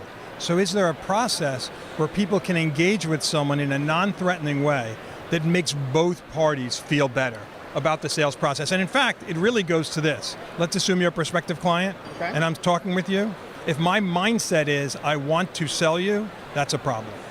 On the other hand, if my mindset is, let's see if you have issues, challenges, or frustrations that my product or service can help with, then great. And if not, we shake hands and part friends. And if you can own that concept, then the pressure is off on both sides of the equation, which is really important. Absolutely. So continuing with that, how do you find people when you approach them in the first place, look to introduce Sandler to their organization, respond to that particular approach? Because to some extent it's counterintuitive to them. So I'm curious how you go about that. Yeah, if they come from a pure, what I would characterize as traditional sales background, they don't want their people to be non-threatening. They want people to go call everybody, attack them, close that sale. But if they recognize that their salespeople and prospects have challenges with that, in fact, my favorite thing to hear is when I'm dealing with a typical non-salesperson, an accountant, an attorney, an engineer who has to sell, and they hear some of our methodology, they literally say, oh, I can do that. It just feels better for them. Great question, by the way. Oh, thank you. Great answer, by the way. Yeah, that's amazing, and it does. It's because we have to build those relationships. That's how we stay in business. Yeah, you bet. You know, and if we don't stay in business, then we're not in business. I guess the final question I'll ask you is, what does impact mean to you? Yeah. So, impact in terms of impacting our clients is giving them a level of confidence and comfort with the idea that they're allowed to be a professional business developer or salespeople. As it relates to the impact they bring to their clients is they realize they're there to help these clients in whatever way they can. They're there to not sell them something, but bring a positive impact to that company. And if you can own that mentality, it really changes the whole equation. Wow. Then, so we're going to wrap it up. This was incredible, Rich. I thank you so much. Brett, you're always the man. You know what I'm saying? Any final things you want to say to the audience that may be listening that we may not have touched on? Yeah. One thing to just keep in mind is that so many people are thinking in terms of sales being brand new business, going after brand new logos, people you've never done business with before. Understand that the vast majority of people we work with have clients they've had for years, had clients in the past, and those are easier people to engage with to see if there's other ways that you can help them. So don't lose that opportunity to think about sales more broadly. Now I have a very, very special guest, Phil, here from the Long Island African American Chamber of Commerce, and we're going to talk about impact. And you guys, I mean, I had a chance to talk to Phil briefly, me and Brett as well, and they are doing so much, and they are everywhere for small businesses, you know. So I really want to get into all of this, but let's start by giving us a little information about who you are, Phil. Well, my name is Phil Andrews. I'm president of Long Island African American Chamber of Commerce. We are known as New York State's largest African American Chamber of Commerce. We cover Brooklyn, Queens, Nassau, and Suffolk, the original geographical footprint of Long Island. Love it. And also, you're also part of the 100... Yes, I just recently founded in 2021 the first newly formed chapter of the most powerful organization of black men in the country, 100 black men of Eastern New York. We serve the Eastern District like the Supreme Court. We serve Long Island, Queens, Brooklyn, around Manhattan, and the Bronx waters. And we're looking forward to be doing economic empowerment, because that's one of our missions, economic empowerment. I love that. I love that. So let's start with the first obvious question. What does impact mean to you? Well, impact, it means being touched, but really getting results. Because, if you want impact, you got to do something in a sustainable way. You got to grow companies. You got to make money. And a lot of my time is spent on learning and development like the President of the United States. When I took this position, I came in like the President of the United States and said what pieces I need to put together in the next 90 days. And every 90 days I revisit that, because we got to have something sustainable when we build something. I love that. I love that. So, it's a common theme when we have these discussions, collaboration. And I would imagine that collaboration plays a heavy role in creating that impact. Can you talk to us a little bit about how you and who you collaborate with in order to generate the impact for the people that you serve? Well, one of the things that I do is I don't say what's next, I say who I need to connect with. I also serve on the largest board of directors of the most powerful organization, Long Island Association. I serve on large other boards. So what happened is, you got to be in the place where you can meet the contacts to write the check. Yeah. And large times that means showing up on boards, being next to someone, getting to know, like, and trust them. And it's a given they're going to do business with you when they get to know, love you, know and trust you. Because that's what you got to be. You got to be in the room with people who are movers and shakers. But most people do not show up and they leave early too. And they should, like me, I'm here to the last minute. I didn't know I was going to get this blessing today. So showing up is very critical in success. Wow. And I love the way you said that, because it's showing up, you're tapping into resources that most people are not even paying attention to. You're looking for those opportunities. And I always talk a lot in a lot of our trainings about, you need to be putting yourself in positions. So, some people go, oh, well, they made it because they got a cousin, they got a this, they got a that. And we're going, you can still create your own path. You go join something. You go be a part of something, because there are places for us these days where there may not have been before. So being able to get on a board, I'm like, even if you don't have to be on the biggest board on the planet like you are, but get on a board so you get into that mentality. So I love what you're talking about there. So what type of impact have some of your members had because of being a part of the Long Island African American Chamber?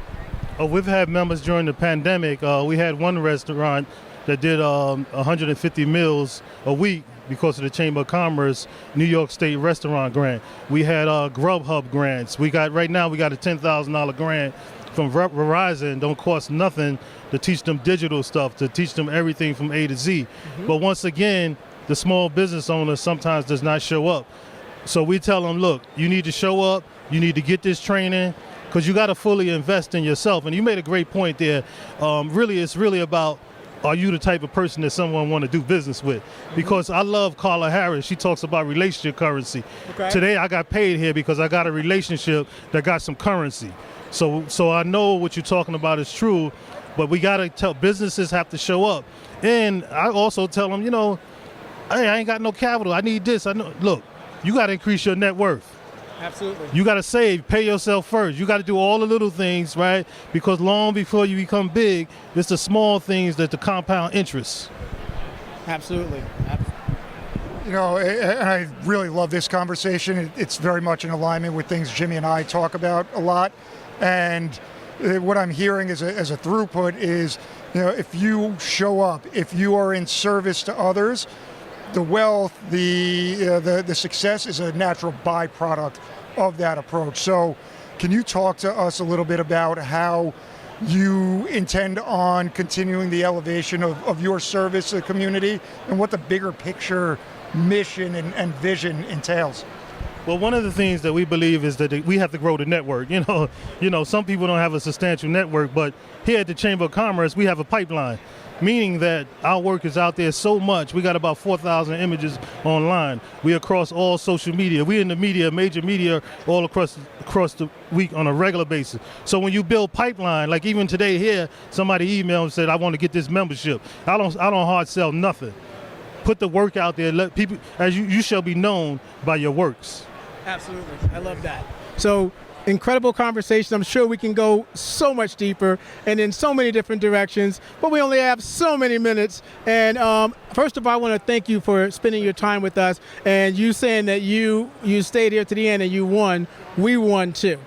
You know, this is definitely a relationship I'm looking forward to cultivating and going through so it doesn't matter. You know, you guys know how vulnerable I am when I'm in my trainings. I'll tell you all my shortcomings, not because I want to tell you what I didn't do right, because I want you to understand that we will always have ups and downs. There is no such thing as perfect. So get past that and just go, look, I'm afraid. You know, I'm about to take this new step. And that's good. If you're not afraid, something's wrong. You know, all right, so it looks like Phil's got something to say. Well, to me, I had to say this in this one. Business is a cycler. So, right, business, no matter how large and small a business is, a cycler. But guess what? When business is not coming in the revenue, do something. Go somewhere, read something, motivate yourself, because business flows up and down. Absolutely. And so with that being said, I'm going to end on that note. We hope you had a great time. We have Phil here with the Long Island African American Chamber of Commerce. We're going to keep going. We're hoping you're enjoying this special episode of the Impact Us All Business Podcast. And if you are, make sure you like, subscribe, 5 stars. I'm 5, okay? And leave at least a 1-word review, and let us keep bringing you more incredible individuals like Phil here. All right, and with that, let's keep rocking. More impact. Let me tell you, there's so much impact going on. I'm going to explode, okay? And with euphoria. That's the type of explosion. Okay? Anyway, I've got someone special I want to talk to at SCORE Long Island. SCORE Long Island, Joe. And I do a lot of work with SCORE, but actually not this SCORE. So this is me working my way into SCORE Long Island because I live on Long Island. But I'm excited to talk to you. I actually had someone go out and find you. Just because I'm like, wait a minute, SCORE Long Island's here, we need to talk. Because I know that you guys can share a lot about the impact that you're doing and impact in general. So before we go any further into impact, tell us a little bit about yourself. Sure. Again, my name is Joe Reed from Long Island SCORE. I'm a volunteer mentor at SCORE. SCORE is a nonprofit organization that helps small businesses. We work with the Small Business Administration. We are a completely free service.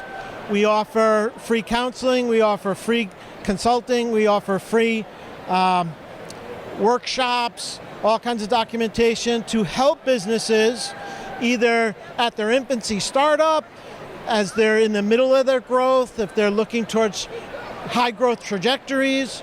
We have a lot of mentors that are prior business owners that offer a wealth of experience to really help businesses at every point in their business venture.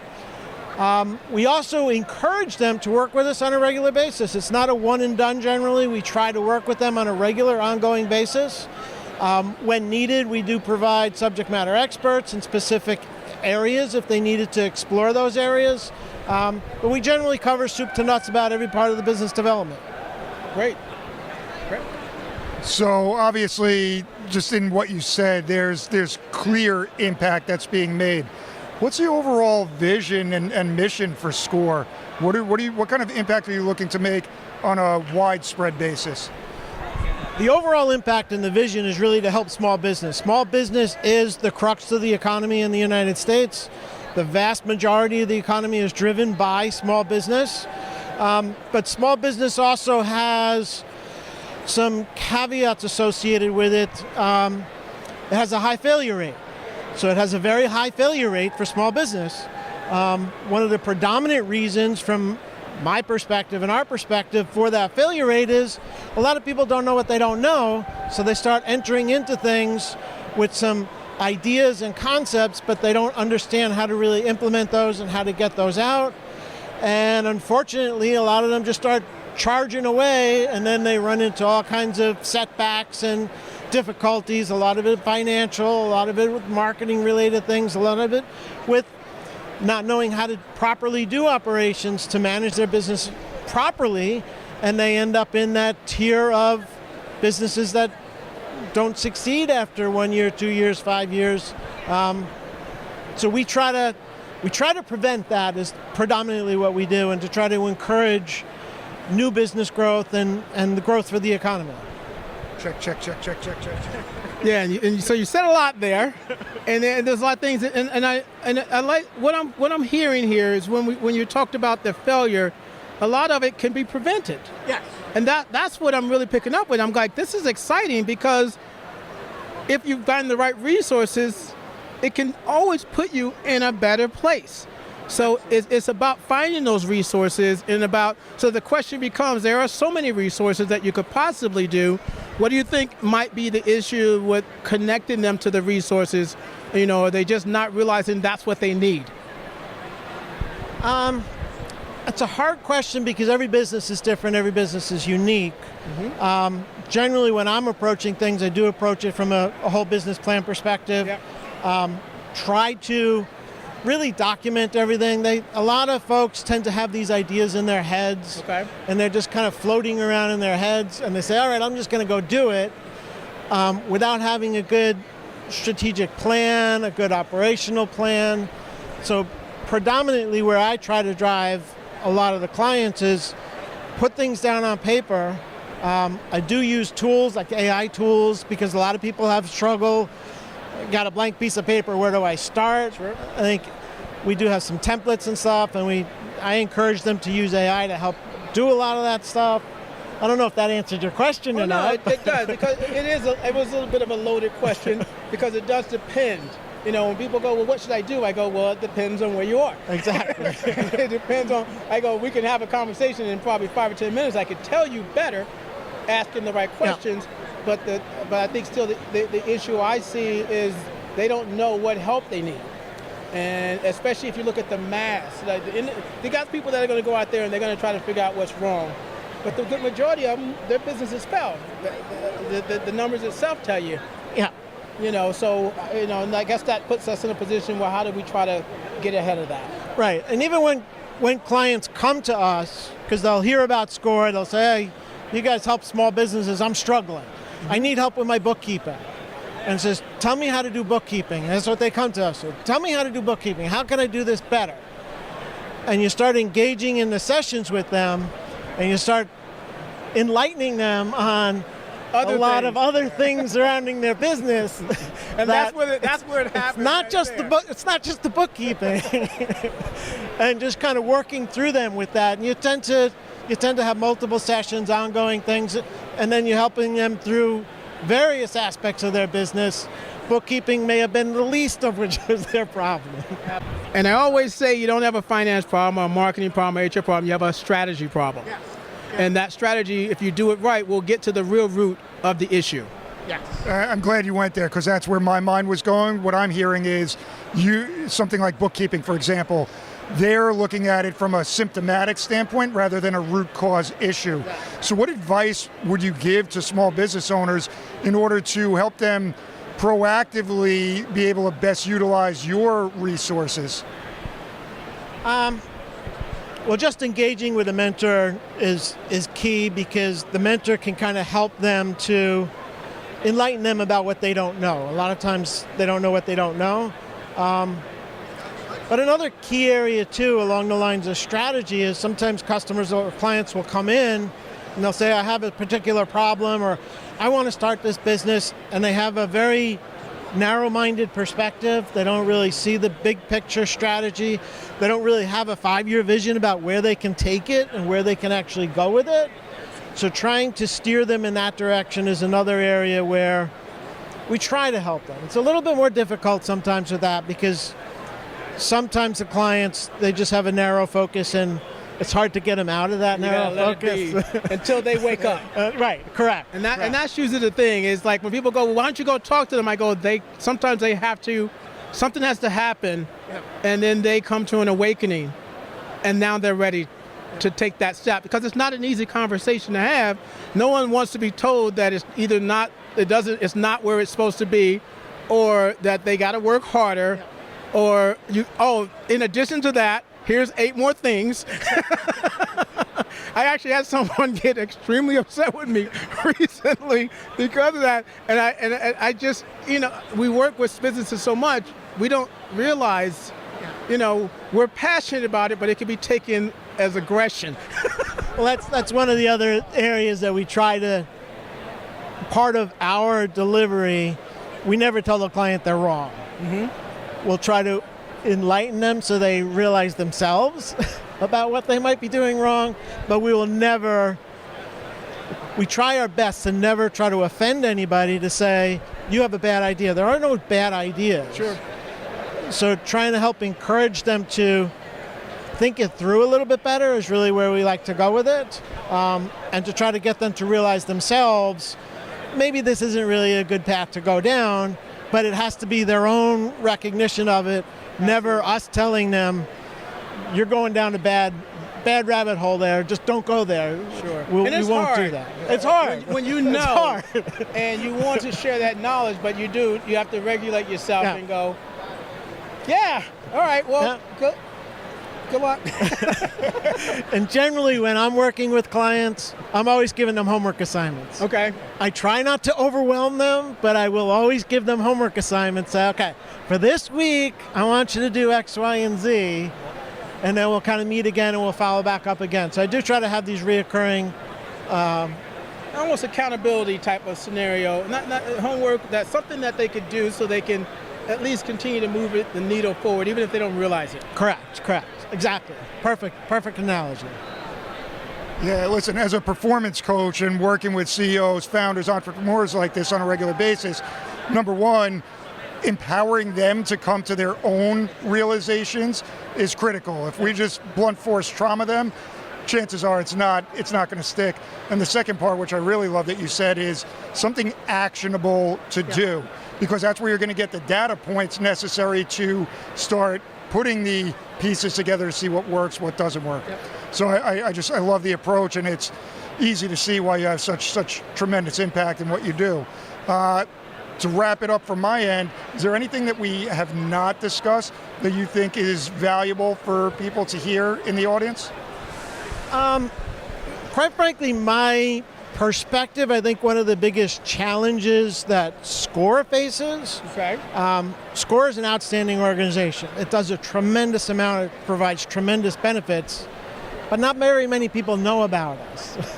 Getting the exposure out there, I think, is probably one of the areas that surprises me the most. Okay. Because you run across so many people that have no clue about who SCORE is and what we could offer, and the value that we could bring to people is probably the area that I think SCORE could use the most help with. Sure. Okay. Well, if you haven't heard of SCORE, now you have.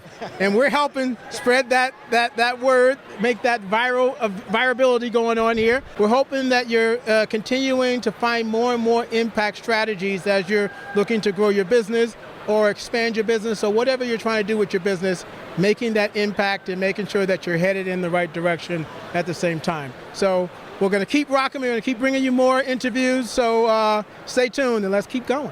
I'm here with Abigail and Sajith, and they are doing some incredible things. So first of all, thank you for being with us. And if you could just introduce yourselves, tell us quick 30, 60 seconds. Who are you? What are you doing? Of course. So I'm Abigail. I'm a junior at Smithtown High School East and the current president of the Smithtown Robotics team. Hi, my name is Sajith Godel. I'm on High School West, and I'm an PR officer, public relations officer, and I handle sponsors and getting our team out in public. All right, so given that this is the Impact Us All podcast, the first question I have for each of you, and you can answer individually, please, is what impact does your organization look to make with the people that you serve, whether that's community, clients, etc.? So through robotics, we look how we can improve our community through STEM, specifically targeting STEM education. One of my personal passions is improving the gender gap in STEM. So this last year, I worked with a bunch of professional women in the industry that I met actually through events like the HIA trade show that we're at right now, and organized an event called Girls Night. It stands for Girls Inspiring Robotics and Leadership in Smithtown. And we came together, talked about the struggles that women face in the STEM industry, as well as how they persevered and kind of got to where they are today. The robotics team is actually hosting this event again, and we've expanded it to include a wider variety of STEM fields, including healthcare, engineering, all different kinds. And it's going to be hosted on June 10th from 6 to 8 at Smithtown High School East, and it targets middle and high school students anywhere on Long Island. So our organization just wants to get all these younger kids from elementary to high school to get to know about STEAM education, and our goal is to at least have the knowledge for them to excel when they get into the future, like anything in technology, science, even business, for example. We usually do outreach events, some of which we do on Girls Night, as Abby said, and we usually do street fairs where we shoot out t-shirt cannons and hype up the crowd and get them excited for STEAM education. Wow, obviously very impactful what you're doing, and utilizing the robotics as a launching pad to have that type of impact is something that I'm personally not as familiar with. So I'm super curious, how did each of you choose to go down this path? And then what are you looking to do beyond what you're currently doing, moving forward out of high school, going into college and the professional realm? So I actually found robotics by chance, and a lot of people are confused when I say that. My entire life I wanted to be a dance coach. I was a professional dancer for a while. And then my freshman year, I quit for a couple of different reasons. And by chance, me and my friend went to almost all of the club events at my high school. And robotics was one of the ones that we thought we were just going to kind of pop into and not really stick with. But they threw us in the back room with the machines immediately. And I fell in love with it. STEM was never something on my radar for the future. But getting to experience the build room and see the community that robotics created was just amazing. And the impact that they had was something that really drew me in. I've always been very passionate about making a difference, and robotics I felt was the perfect way to do that. And going forward, I'd like to get involved in aerospace engineering, so I'm looking at schools with that. So I got into robotics from my sister, actually. She was, they had a PR of that year, and she got me introduced into robotics. And I first didn't like it. At first, I got into building the robot and stuff. I didn't really like it, but this past year, I've been interested in business, and I've really wanted to do business. So I've got the education that I need. I got tips and tricks from my friend and all these members on our team, including my mentors.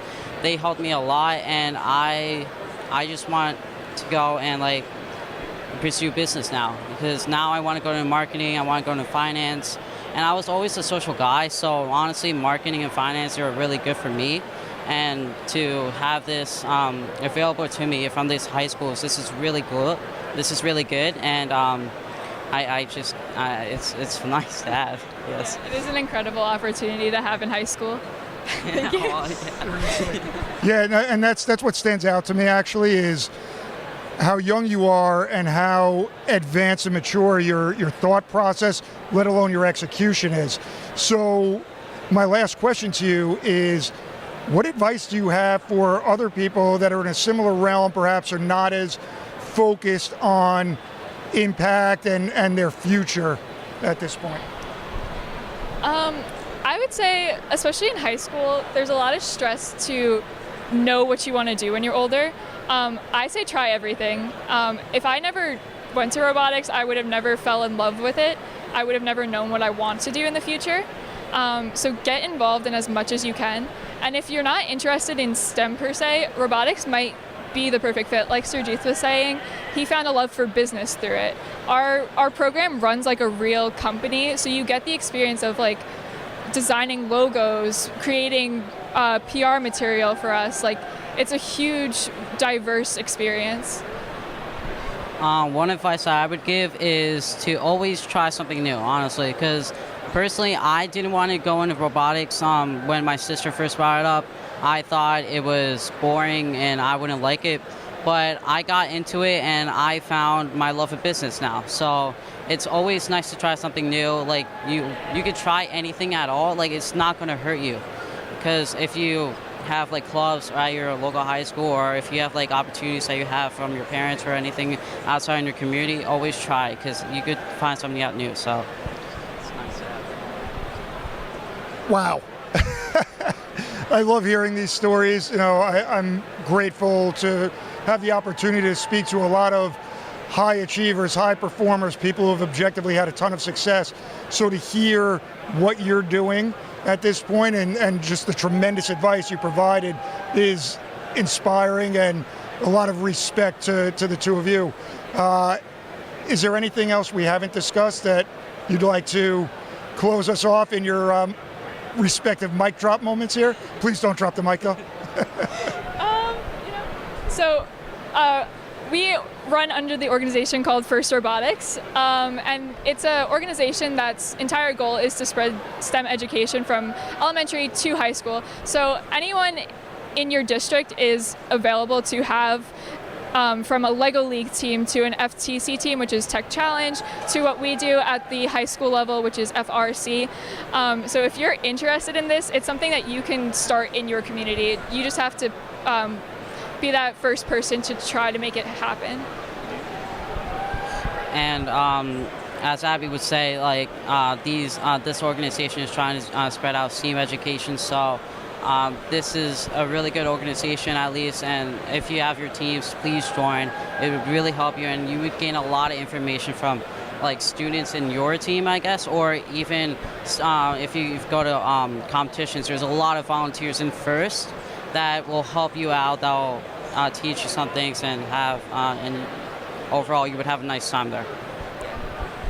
Sorry, one more thing. And our team, the Smithtown Mechanical Bulls, if you guys are interested in starting your own team, you can reach out to us, and we're happy to provide mentorship from our advisors to helping you guys out, figuring out what you're doing with advisory, or our students kind of figuring out where you guys fit. Thank you. Thank you, and love it again. Bringing you generational knowledge. We're all the way up, all the way down here. Impact Us All Business Podcast is Brett Knopf. Thank you to the two of you for sharing such great inspirational knowledge. We really appreciate it. All righty. Now, I'm excited to talk to Lisa from Assure, and we're going to talk about impact from her perspective. And I had a pre-conversation with her, which is why I was like, okay, we need to talk, and we need other people to hear this story. So before we get into impact, tell me about yourself and tell me a little bit about Assure. Sure. So my name is Lisa Cohen. I've been with the company for about 3.5 years now. We are a national publicly traded payroll company. We do payroll for small and mid-sized businesses, time and attendance, and we have a full HR consulting division. So what we do is we help small businesses stay compliant, making sure that they're meeting all federal, state, and local laws, labor laws, helping them customize handbooks, put trainings in projects, and being the resource for them at a much fraction of a cost that it would cost if they actually hired somebody at the company. And they're going to get a full team behind them, SHRM team, certified HR professionals. So we can work with them from beginning to end on all of their payroll and HR needs and streamline the process at a reduced cost. Wow. Okay. So, and that's why I want to talk, because one of the biggest, I think, struggles that small businesses have once they got the strategy in place is finding talent, probably, right? Yes. And because I heard that a bad hire, and I'm sure you probably can say it better than me, will hurt you more than, well, I'm just going to let you say it, because I'm messing it up already. That's why I'm just going to talk and ask the questions, ladies and gentlemen. So, the first question I want to ask you, what does impact mean to you and or Assure? Impact really means to us the impact that we can provide to the business to help them alleviate their administrative tasks. Most people, especially small business owners, don't get into business to deal with taxes, to deal with payroll, to deal with HR issues between employees. They really need to focus on what they're good at and the core of their business and growing their business. Our impact is how we can provide the service to take that stress off at a low cost and making sure that they're staying compliant so that they can attract those new hires, make sure that those new hires want to stay and they can grow their business in the direction that they want. Sure. So let's talk about that a little bit more. So what are usually the struggles that they're having when they're coming to you? So struggles on the HR side, it was funny, you talk to most small businesses, they don't have a handbook in place, especially a customized handbook to their individual business. And they make sure that your PTO policies, all those things that you offer as an employer, your benefits policies, that you're representing yourself to the potential new hires, because you want to make sure you're getting those new hires that you want, but you also want to retain your employees that you want. Yep. So we are really here to help achieve that at a fraction of the cost that it's going to cost to hire somebody that's professional, that's certified and in-house. Plus, when you hire them in-house, you have to pay for the workers' comp on them. You're going to be offering them 401k because it's mandated now in the state of New York, depending on the size of your group. Okay. You're going to have to, we're going to be offering them benefits, workers' comp insurance. So there's a lot of other costs that go into that. So to alleviate all of that, we're able to come in and provide the service. And you're not just getting one person, then you're getting a full team of certified professionals. Okay. Now, I'm not going to count on any competitors, but you said that you're more affordable than a lot of these bigger brands. What size companies? Because people listening, they're either one person shops, or they may have 10 people, and then you have people, of course, that are in the hundreds and maybe even the thousands. So how does that break down? What's great about Assure is that we are not an all or nothing organization. So you can come to us just for payroll, you can come to us just for time and attendance, you can come just for HR, you can take it all. So it's not an all or nothing. We deal with business owners, small business owners that have that single, employer or the owner that takes the payroll, all the way to thousands. Everything is a consultation, so the main thing is to have a talk with the owner. Ask them how they're doing things, what's working for them, what's not working for them, where they think their business is, what they're looking to do with their business in the future, and how do they plan to get there. And then taking the consultative approach, not just to say, well, we have this level service. We want to make sure that the service is going to match what they need. Not everybody needs a full-blown HR department.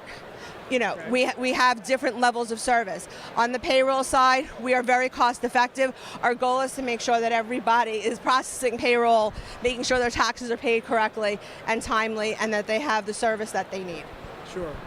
And these are, and I believe I see a lot struggling with this, especially when they're trying to expand and delegate and do all these other things, because you can't grow unless you get things off of your plate. True. So how does your services, or how does your service impact? What impact are you leaving on these businesses that you work with? The impact that we're leaving is, one, the confidence to know that they're protected, they're protecting their business, their baby, so that all the time and effort they put into growing it, it's going to be protected. We're also providing them impact on what the time frame that they're using on the administrative tasks. Okay. I mean, a business owner who's not certified, who's not trained, recently I went through a company that was using QuickBooks, and they were overpaying their state unemployment tax because they didn't understand how to enter it into the system correctly. So those are the things that we're looking to help our clients with, to make sure that they're doing it correctly, that they're paying their taxes on time. You don't want to have fines from the IRS. You don't want to have issues with the Labor Department. So the impact is what we can provide in time, in benefit, and allowing them really to focus on the growth of their business versus the administration. Well, there you have it. Another opportunity for you to go into, I call it, from small business owner to CEO mode. Move into CEO mode so you can focus on growth strategies and really growing and expanding your business, getting things off of your plate so you can move. So, Lisa, is there any final thing you might want to add that I may not have asked you about before we close out? Just every small business owner needs to make sure they're protecting themselves compliant-wise. Every day, every week, every day, the labor laws are changing, and it's really hard to make sure that you're staying up to date. Utilizing a service, whatever service that may be, to make sure that you're aware of protecting your business, because you don't want to open yourself to liability. That you take a risk of losing everything that you've taken the time and energy and, you know, agony and tears to build. So, yeah, small business owners really put their heart and soul into their businesses. So we want to make sure that they're protecting themselves, and that's really my goal. I love to talk to people and business owners, because through the conversation is how you uncover the issues. And that's really what I'm here to do. Love it. You heard it. There we go. So protect yourself. We work too hard for our baby. All right? So let's not let anyone take it away from us. So, again, we're excited. I'm glad you're listening here. Lisa, thank you so much for sharing. You know, we'll have some links at the on here for sure, and for Lisa, and continue to make those impacts, make the impact in your business, and let's see you grow, and let's see us all grow together. And today I got Steven from Event Kings here, and I am looking forward to talking to him around impact strategies, especially in the event industry. And I think we're going to take a little focus into fundraising a bit. And Nonprofit and fundraising. And you can't get more impact strategy than supporting nonprofits, which are all about impact. That's right. Okay? When you're touching lives and you're raising money and you're trying to bring a vehicle to drive that to the foundation so you can help somebody. And when that happens at the event, people are leaving that event and they know they contributed to help a life. So so hold up. First of all, tell me a little bit about you and a little bit about Event Kings, and then we're going to get into the story. So for the past 29 years, I've been involved with events. 2008, I started a casino company with my wife, Terry Vogel. Okay. Now, we thought that something to drive money to a foundation would be a great vehicle to raise money at the event, so that there's, a charge, for a ticket to come in, sponsoring the event, sponsoring a casino table, and then actually raising money throughout the event is ideal. And there's so many ways to do that, whether it's the casino, whether it's memorabilia, whether it's prizes, raffles, things like that. All go to that main cause so that you can raise money to help whatever that non-for-profit is. Sure. We're standing next to the Marty Lyons booth. We actually run their event. Marty Lyons is a great individual. I have to name him because he's done so much for the community, so much for the school administration, so much for the non-for-profit sector. Sure. So that being said, I think that when you go to that event and he gets up and he speaks to the entire group of 500 people, he's really resonating how he feels and what he's done out in the community, so that he embraces, actually you would be embracing, so that he could raise the money at that event. It would be so successful to turn around at the end of the day and say, you know what, we brought this event to the community and we raised $400,000. So right then and there, that big check at the end of the day goes a long way, and people get to see that. Wow. And so there's so many questions I have going through my mind. Unfortunately, we're not going to get to all of them, but what does impact mean to you? So let's start there. So impact would be how the impression that you're going to make on a person and what they're going to take away with it. Okay. All right. I like that. And so when I think of fundraising and strategy, of course, we think nonprofit. But so you're here at a small business expo. Where does the small business come into this whole conversation? I think the small business, since I am a small business also, and I deal with small, medium, and large-sized businesses, everybody gets treated the same. I feel like it's a great way of networking within organizations, getting to meet people. It's tangible. Okay. I love people. I love the event industry. I love doing what I do. And I think, when I touch somebody and when I talk to somebody, I'm very transparent. They know who I am right away. And I feel like coming to an event like this is a huge opportunity that has an impact on all these businesses here. Sure. Okay. So, and this makes my wheels turn a little bit. I'm getting giddy here. Okay. I'm thinking for a small business, a fundraising impact strategy, so they become almost the middle person with the nonprofit and whatever the other side is. You know what I'm trying to say? So how become a middle person? Well, basically, they're bringing the opportunity out to the community. Okay. Yes, so they, and so not just the community themselves trying to do something, because that's part of their basic structure anyway. Right. A small business can use that opportunity, not in a bad way, but in a way for exposure for their best cause and also for their business, because they're part of that is showing what they support. Right. So they could donate to the cause. And by donating to the cause, they're doing a great thing for humanity, and they're doing a great thing for their business. So by default, their name will be there, which I think most people care about in business, because it's getting out there. Let's face it, I don't think many people, I think most people do it for the right reasons. Some people don't. Yeah, and that's why I wanted to make sure I was clear, because it's like, if you're going to do it, You got to do it from your heart. That's right. And I'm a firm believer. I'm a firm believer. That's why we got the heads. Pow! So there's the impact. Yes, absolutely. So this was amazing. I enjoyed talking to you. I can't wait. I'm going to have to look up some of the incredible things that you guys are doing and some of the incredible organizations that you're with. And we're going to list a few of them on the site. And I think that's a great idea. Let's list some of these organizations that you work with so they can see if you don't have anybody to support, now you do. Yes, 100%. And they're all on the site. They're there. You can check them out. I can't even name names because there's way too many, and I wouldn't even want to leave one out. I just brought up Marty Lyons because we're standing next to them, and it is an event that we produce. We do the fundraiser for them, the casino, and it's very successful.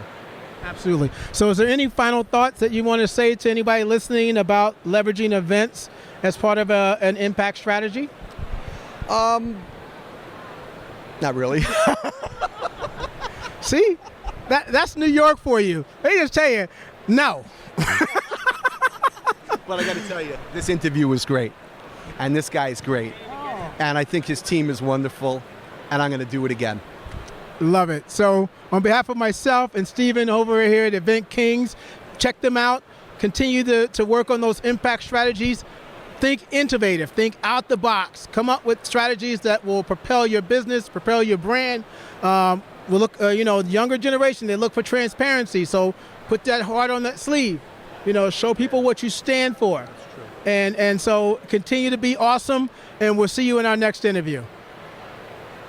All right, we are continuing our impact journey here at the HIALI, and we have Kadine from Milan Event Experiences. And yes, I got it right. I was stressing for about 32.8 seconds, ladies and gentlemen, but I got it out. And I'm excited to talk to Kadine about impact once again. But before we get into impact, first of all, take about 30 seconds. Tell us a little bit about you and, of course, Milan. Okay. So I run an events decor company located on Long Island. I started in December of 2019. It's been a very interesting run because right as I started, the pandemic happened. So having to navigate a business during the pandemic, I think that was a great feat for anyone starting a new business. 4 years later, here I am. So now I'm navigating the world post-pandemic, connecting with businesses outside now We don't have to be 6 feet apart anymore. So we're able to do a lot more networking. So a big part of my business is helping more so, I think, corporate as well as moms and families celebrate their special occasions, the key events in their lives. So being able to put together a balloon structure for them, their entire event, and have them come in and be a guest in their business. It's a big part of what I do. And along with that, I try to run my business based on purpose and what my personal individual purpose is in this life. So we do a lot of charity bills within the community. Hope for Youth is one of the organizations we partner with from time to time, and we would do little bills for them, little donations for them, and really getting out there and serving the community and doing what we need to help everyone move forward as a business and as a community. Very interesting, very cool. I like it. Now, you said purpose, so I think we're going to come back to that word here in a second. Okay. But my first question, I'm going to pass it off to Brett, is what does impact mean to you? Impact, making a difference.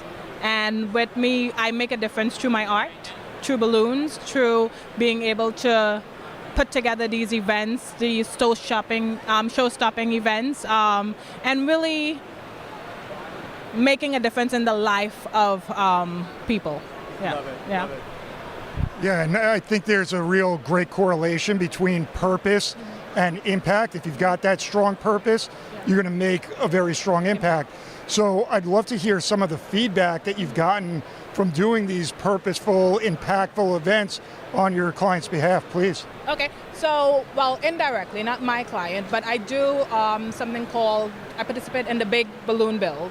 It's a charity that goes from state to state and actually does balloon builds for charity. So we did a build in April of this year in South Bend, Indiana, for the Ronald McDonald House of Michiana.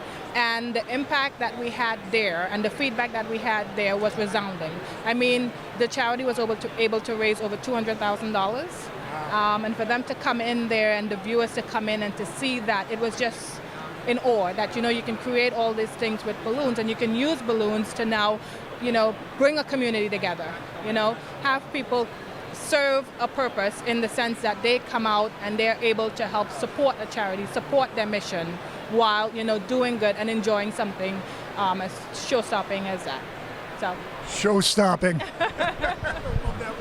Now, you also, so I think appreciate that going into purpose, and you also mentioned the pandemic, which was horrible, and you started your business. And the funny thing is, moving forward, small business was started because of the pandemic as well. Yeah. So, No Solutions was also started doing it. We got a lot of pandemic babies. I don't know if I can say that, but that's what I'm going to say right now. I may have to cut this out. We'll see. What was going through your mind when this was happening? Because especially for the event industry, I'm in the event industry. It was devastated. Yes, definitely. So what was your process? What was going through your mind, and how did you pivot? Okay, so yeah, that was definitely it. As it started, I was off to a good start, and then fast forward to March of 2020, everything was starting to be put on hold and stuff like that. So in my mind, I was like, okay, so I have two choices. Either I go back to corporate or I pivot. So I started out just doing more of the event styling. So now with the balloons being a big part of it, and a lot of families were celebrating with drive-bys and, drop-off and things like that, that's where I was able to pivot and really focus on the balloon artistry side of it and move forward. Wow. Yeah. That's really cool. Yeah. So this has obviously been tremendous, hearing the impact that you've made, continue to make. Is there anything else that you'd like viewers to know about you, your organization, your mission that we haven't discussed? I'm really passionate about what I do. I really, truly enjoy every aspect of what I do. It is work, but I think once you do what you love, it's not that much work, if that makes sense, So I just want them to know, just keep going. Keep every day, get up, do what you need to do, It's going to be hard. Nobody ever said it's not going to be hard, but just keep going. Just really keep going and make a difference. Okay. No matter how small. We can't save everyone. We can't do something for everyone, but I would just say, just make a difference and do something small. Make a difference. One of my favorite things to say, and I write this in my journal every day, is treat everyone you come in contact with as the most important person in the world. So those small differences, eye contact, smile, a kind word, go a long way, let alone all the great work you're doing. So thank you for that. You're so welcome. Thank you, guys. And there you have it, ladies and gentlemen, another amazing impact story. We're going to keep rocking. We're going to keep bringing you the impact stories. And make sure you check us out, like the podcast, leave a few words, give us 5 stars. All right? And we'll see you in that next impact story. All right, here we go. We're continuing that impact story. I know I've said that, but I got the microphone, all right? So I can keep saying that. But anyway, I'm going to be nice. And we're continuing to, and I got something really cool. And I even got props today. Check this out. Look at that. Look at that. Okay, so I have here Bruce from Brack Tub. Okay, and so we're going to talk about, I'm first of all, I'm extremely intrigued because I have no clue what I'm really looking. Okay. I do kind of know what I'm looking at. But before we get into the impact of this lovely item here, tell us a little bit about yourself and your organization. Okay. I'm a builder, 50 years, but I also opened up a bathtub company because I was trying to make the bathtub as big as you possibly can. So what I did was I stuck a little man down in the tub and he punched his way out in all different directions. And what happened to the regular bathtub, it became my bathtub. So what it is, a tub that's the same length and the same width, and you can see how much bigger the tub is compared to the old-fashioned tub. Another thing about the old-fashioned tub, and what's unique about my tub, it's called an undercut. So instead of curving into the tub, I curve out of the tub. And you can see it right here that it curves out. And when you're down here at the bottom of the tub, when you straddle out of the tub, your toe and your heel can be as close as 2.5 inches apart, which allows you to maintain center of gravity. You're not going to fall. Wow. There's a lot of innovation here. I can't even understand what transpired for you to continue to develop these. So there's a little story about my dad. Okay, well, hold up. I'm going to give the microphone to Brett. I'm going to let him pass the next question. All right, so first of all, I didn't see any of this coming. This is a very pleasant surprise. Okay. Talk to us a little bit about the impact that your company makes with your clients and subsequently their clients. Well, I'm selling this to wholesalers and they're selling it to their homeowners, and the people are getting a much larger tub, a flat bottom tub. It's good for handicapped chairs. There's so many features to this tub that everybody likes it for one reason or another. If you have children, you like that it tuck it under. You like it with the splash guard. You like it with the handicapped chair. You like it for the room for the heavier, bigger people. It affects everybody, every age group, because of all the features that I have in the tub. So I sell it to wholesalers who sell it to the homeowners, and they benefit using the tub and all the pleasures of it. Well, the funny thing is, I used to always complain that the tub wasn't big enough. Right. And now I'm looking at this, I'm like if I walked in, if you had this tub, I would think you were fancy. Like you're living large, because I'm like, that ain't a normal club. All right, so I like your bathroom. Let me give you a little thing about the original Kohler Villager. Okay. If you look at it another way, it looks like a coffin, doesn't it? It does. Because the day some knucklehead put a shower head in the bathtub and said, start standing in your bathtub, the bathtub was never intended to stand in. It's called a bathtub. It's not called a shower tub. It's a bathtub. Sit down and take a bath. But the day they stuck the shower head up there and started standing in their bathtubs is the day 500,000 people a year in the United States, and these are recorded accidents, people slipping and falling, getting in and out of the bathtub. 500,000 people a year. It's the most dangerous spot in the house, is getting in and out of the bathtub. So my bathtub with the undercut has made it possible for you to maintain center of gravity as you glide over the apron. And it's going to make it much better to stand in. Yeah, again, I didn't see this coming, and it makes so much sense how much of an impact, how great of a product this is. What I'm curious about is what's the overall mission? What do you see this becoming from a visionary standpoint? This is greedy, but I'd like every single person in the world to have my tub. You know, I told you the story about my dad? Not yet. No, you didn't get into that. My father was the head structural Grumman engineer, put the LEM on the moon. My father designed the 4-feet landing gear. He designed the fuel line in the window. And when Neil Armstrong climbed down that ladder to step on the moon, he was on my father's ladder.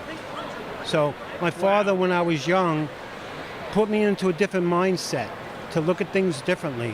So we used to go out on the deck and we used to look at the stars and the moon and the planets because he knew he was going up there with the Grumman to put the LEM on the moon. So even when I'm 9 years old, he's teaching me about gravity.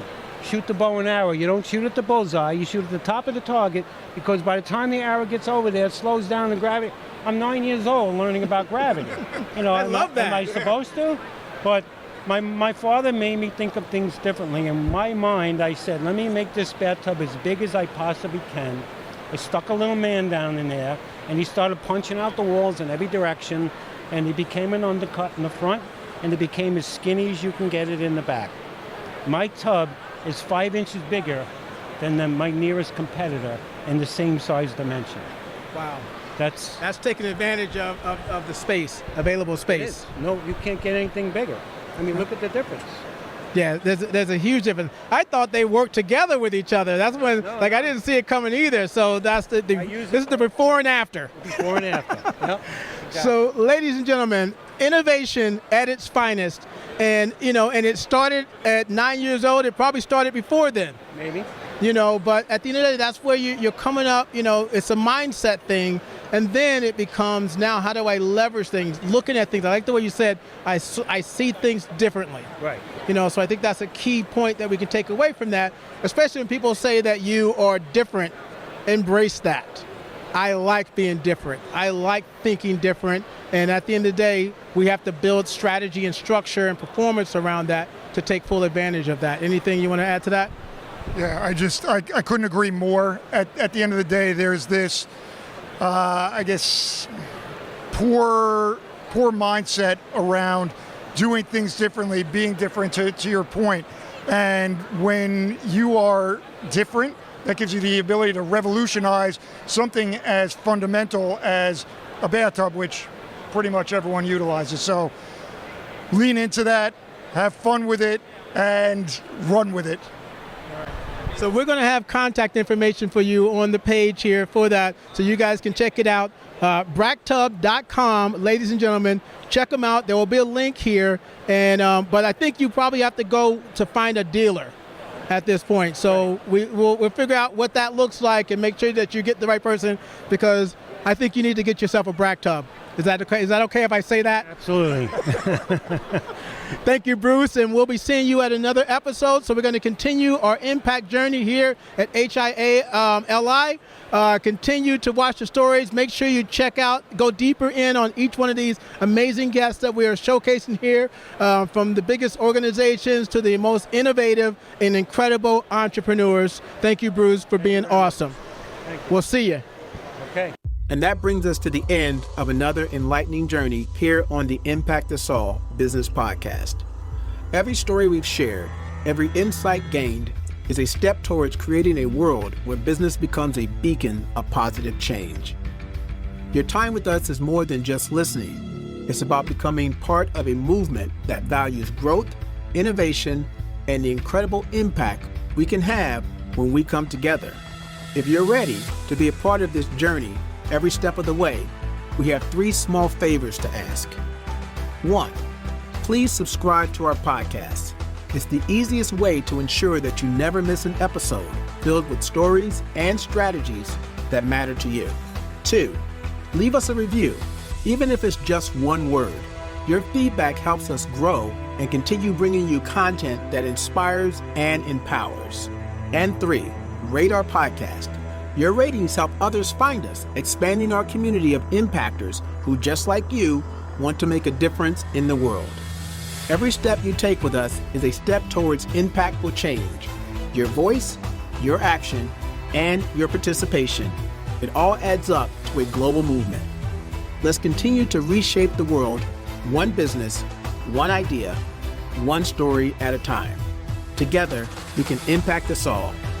See you in the next episode.